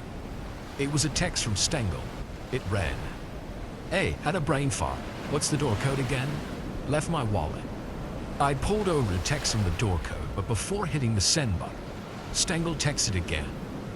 This time he said, "Never mind, Kevin let me in." Kevin? But I closed the shop after everyone left. Why the hell would Kevin be there? I quickly dialed Stengel and he picked up. "Stengel, what's Kevin doing then?" "What do you mean? Didn't you tell him to take the trash out?" "No, I took the trash out myself." But he said, I then heard a muffled groaning followed by the sound of the call getting disconnected. I was 20 minutes away from the restaurant and I knew I had to turn around. The thought of something bad happening was all I could think about. When I reached the restaurant, I left my scooter in the middle of the road. All I could think about was seeing Stengel's face. The door was unlocked already. The restaurant was in darkness. The only light came out from the kitchen. I called out Kevin's name, but no one answered. I called out to Stengel as well, but he didn't respond either. The silence of the Pizza Hut made me feel like I was standing in a graveyard. Just then, I noticed the cupboard in the corner. One of its doors was hung open. I turned on my flashlight and looked inside the cupboard. There was a bucket, a duster, and a cleaning mop, and the bottom of the mop had bloodstains on it. My heart sank in horror. I slowly turned my head to look at the kitchen. I could see something inside the kitchen sink. My brain kept telling me that more bad news was coming my way. Inside the sink was blood. I knew someone had been hurt, in one of the most horrible ways. Without wasting any more time, I dialed 911. When all of a sudden, my eyes caught a trail of blood leading to the back of the Pizza Hut from the floor under the kitchen sink. I followed the lid and found it ending right next to the trash bin outside. With trembling hands, I opened the lid. Ah!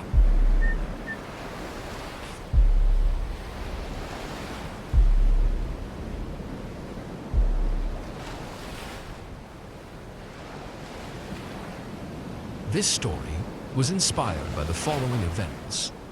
On February 7th, a Milwaukee Pizza Hut employee named Kevon L. Ingram was arrested for the gruesome murder of his co-worker Alex Stengel. Ingram shot Stengel in the head, then left his body in a trash can behind the restaurant, which was later found by the authorities. Police believe Ingram killed 55-year-old Stengel over a $7,000 inheritance check.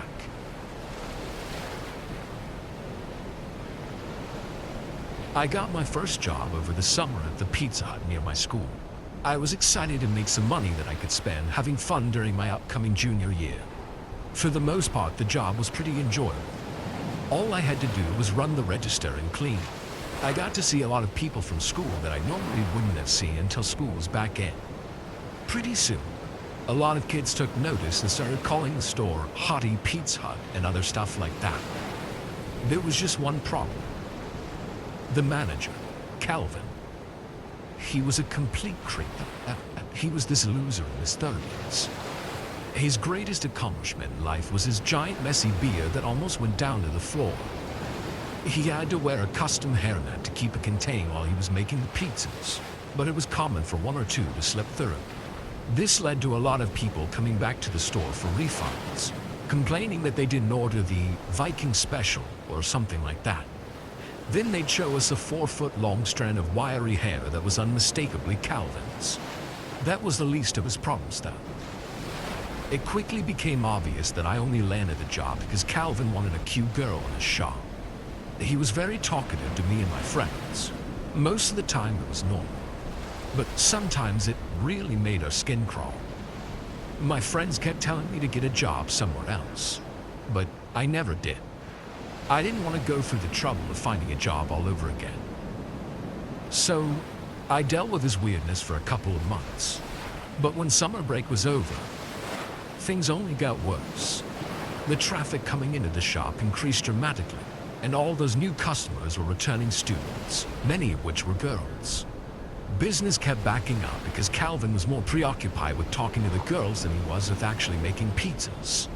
We started staffing more people during peak hours, but this hardly helped as it only gave Calvin more free time. Then, one day, some of my best friends came in to say hi. They didn't order anything as they don't really like pizza, but they wanted to talk about our plans later that day.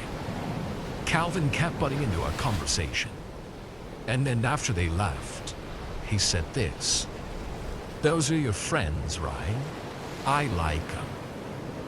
Do you think you could put in a good word for me?" "What do you mean by that?"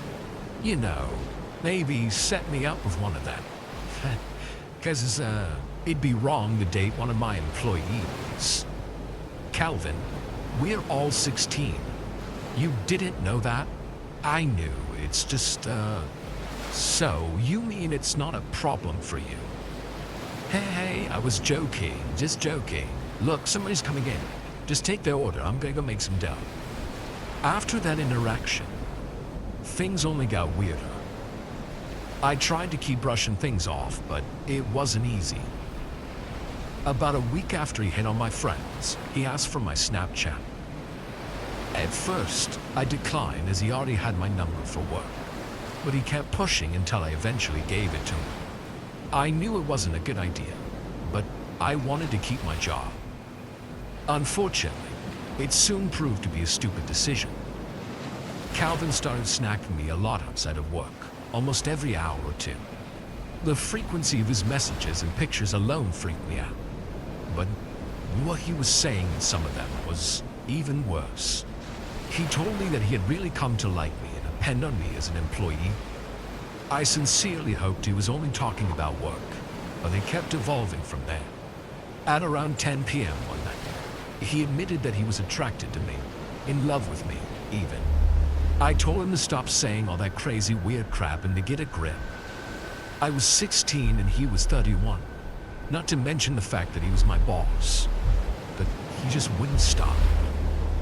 He asked me if I felt the same way about it. That's when I lost my temper and went off on him, sending him a long video berating him for overstepping and being extremely inappropriate. Had told him that there was never going to be any circumstance in which we would be together. Thankfully, it seemed Calvin came to his senses and apologized. He admitted that he was really drunk and shouldn't have said any of that, and he promised it wouldn't happen again. I reluctantly accepted his apology and left it at that. He didn't text me for a couple hours. I thought it was over. Then, at midnight, he sent me another photo. I dreaded opening it, but I knew I had to see what it was. To my horror, the haunting image that flashed before my eyes for a split second before I threw my phone across the room was a close-up picture of his junk. I screamed in disgust. It was just as hairy as his face, but even filthier and clearly unwashed. The caption said, "Does this change your mind?" I cried and shivered with disgust for a while before I was able to collect myself. Then I picked up my phone and blocked Calvin. A moment later, I realized I had to go to work with him the next day. My blood ran cold. I considered calling out, reporting him to corporate, or even calling the police on him. Unfortunately, I was feeling panicky and indecisive. In the end, I decided to go and see how things played out in person. The following afternoon, I came into work and said hello to Calvin. He said hi back, and that was the end of our conversation. I couldn't tell what he remembered. At best, he was blacked out the whole time. But it seemed like he remembered enough to be ashamed, though not enough to feel the need to apologize again. The day went on uneventfully, yet it was extremely awkward. Calvin was unusually quiet. Near the end of my shift, things were slowing down, so Calvin told me to go wash the women's restroom. It was just me and him in the shop, as the third employee had been cut an hour ago and the next was set to arrive soon. I grabbed the mop and rolled it into the bathroom, then started cleaning. A few minutes later, I heard the door open behind me. expecting to see a customer that I'd have to tell to come back later. I instead saw Calvin locking the door, sealing me in with him. What the hell are you doing in here? You still don't think we could ever be together? No, get out. It's funny that you think you have a choice. In Kissimmee, Florida, during August of 2023, a 31-year-old manager of a pizza, Calvin Cook, sexually assaulted one of his employees. Official reports indicate that the victim was only 16 years old. It was also revealed during the investigation that the two had previously been in contact through social media, during which time Cook sent nude photos of himself to the victim over Snapchat. It was alleged that he was a persistent influence on the victim both at work and away through the use of social media. Unfortunately, the victim was too scared to speak out about what was happening out of fear of retaliation, not wanting to lose her job. Then, in late August, Cook ordered the victim to clean the women's restroom, where he subsequently followed her in and locked the door before committing several acts upon the victim. An arriving employee realized what was going on, but unable to open the door, she called the police. Cook was arrested soon after, but by then, the damage had already been done. Cook was faced with several felony charges. But at this time, the state of his conviction and sentencing are unknown. Have you ever met someone and suspected they might be a monster? I have, and it's something that will stick with me for life. I was hitchhiking home one afternoon when I met him. I know hitchhiking is dangerous. I know I should have known better. Get off my case, Mom. I was 16 and I'd been going to visit a friend on the outskirts of town on my bike. I was about a mile from town when the chain snapped and I was left to walk it home or leave it. That old Schwinn was basically my only means of transportation. My parents, being the dirty poor farmers that they are, couldn't just give me a car, so I would rather have left my leg on the side of the road than this bike. I figured I would walk it home and fix it. Chains were an easy bit of work, so that's how I came to be walking up the side of the road when a shiny black van came flying up the two-lane strip about 10 miles over the speed limit. I was worried that the driver was about to lay into me for being in the way. It was pretty common for the guys in the community to holler at you for being in the way when they were just scared that they had almost gotten you hurt. And as the van backed up, I prepared to be told I should watch where I'm going, not walk so close to the road, and expect to get hit if I keep walking in places where I'm not supposed to be. As the van backed past me, however, I came to understand that this wasn't a logo. It had a soft, shiny black silk look with a mask on the side of it. It was one of those theater masks, the happy or sad kind you see sometimes, and it was something I remember seeing on the outside of the drama department store at school. This one was a little different though. One mask was white, looking happy as it laughed until it cried. But the other one was red, its face kind of scary as it seemed to yowl. There was a word over the image, and I read it as Harlequin, but I know now that it said Harley Quinn. The driver rolled his window down, but far from being angry, he was scared. Oh my God.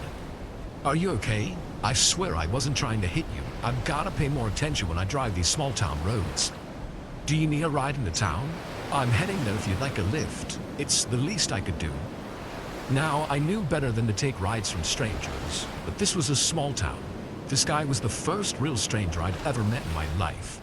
And I'd been hitchhiking since I was 12, so I knew what to expect. Don't get in with guys who seem like they want to get handsy. Don't take rides from anyone you get a weird feeling about. I didn't get a weird feeling from this guy. And the town was less than a mile from here, so I didn't figure I'd be in the van for long. It was better than walking. The sun was really hot that day, and when I nodded, he told me to put my bike in the back. Careful with that top, though, he said, and his voice had taken on an edge that made me rethink the entire ride. I don't want you to mess anything up back there, especially not that top. I opened the back door of the van and found something like a handyman's cache in the back. Tools hung from bags. There was a workbench with clamps and ropes and things, and near the bench was a blue top with something big under it. I was curious, but I remembered he said not to touch it, so I stood my bike up against the wall and closed up the back so I could climb in the front. The man was all smiles as I got in, and he chatted amicably as we rolled towards town. What grade was I in? How was school? Had I lived around here long? I answered him best as I could, but as his speed increased again, I got a little worried that we might have an accident or something. I didn't say as much, not wanting to make him mad, but when my bike fell over in the back, I glanced to make sure it hadn't landed on anything important. It hadn't, but my eyes were drawn back to that top, and I couldn't help but notice that something was leaking from underneath it. It was red, like paint, and it was trickling slowly across the floor of the van. It was just a little trickle, not a whole lot more than a small branch coming off the top, but it made me wonder what might be under there. Nonetheless, it didn't have to be blood, of course. It could just be a bunch of paint cans or something. Even if it was blood, it could be a deer or something. My dad hunted when deer and turkey were in season, and I'd see him bring kills home in a top before. Still, something about that trail of liquid made me uneasy. But when the driver growled, "What are you looking at?" I turned around and said I was just checking on my bike. He didn't seem convinced, and as the town came into view, his whole demeanor changed. "You know," he said, his voice no longer cheerful, "I've picked up a lot of kids your age. I'm on an adventure of sorts. Maybe you'd like to come with me. I could show you where I dropped them off, or most of them. I'm taking one of them there now, actually. Maybe you'd like to see, huh? Would ya?" When he looked at me, his eyes were reptilian, and I knew what was under that top. This was exactly one of those people my mother told me to be aware of, and I thought that this is probably the last time I'd ever be in a position to hitchhike. I was thinking how this is probably the last time I'd be in a position to do much of anything, and I will always be thankful that I looked up when I did. We were passing by the library, my host not looking at the road, when I saw the crossing guard holding up his sign. I yelled for him to look out. He stomped on the brakes, and as the van came to a stop, I bolted. He yelled after me, but I did not stop running until I got to the police station a few streets over. I came running in, immediately telling them what happened, and that I thought that a guy had a body in the back of his van. But the police didn't even believe me. They told me to stop playing games and to go home. After a few more tries, I was forced to do just that. I wouldn't even understand how close I'd come to being a statistic until a few years later. Mom and I were sitting on the couch one night watching America's Most Wanted when they brought up a guy in a black van with a comedy/tragedy mask on it and the words Harley Quinn on the side. The driver, Marcus Flint, had apparently picked up 12 kids who were hitchhiking and killed them all before dumping them in the woods near Rutgers. They caught him after the 12th, the 13th getting away and reporting him. I realized, though, I never told Mom, that he had picked me up around number 8, and I could have just easily been number 9. It's spooky to realize how close I was to death without even knowing it.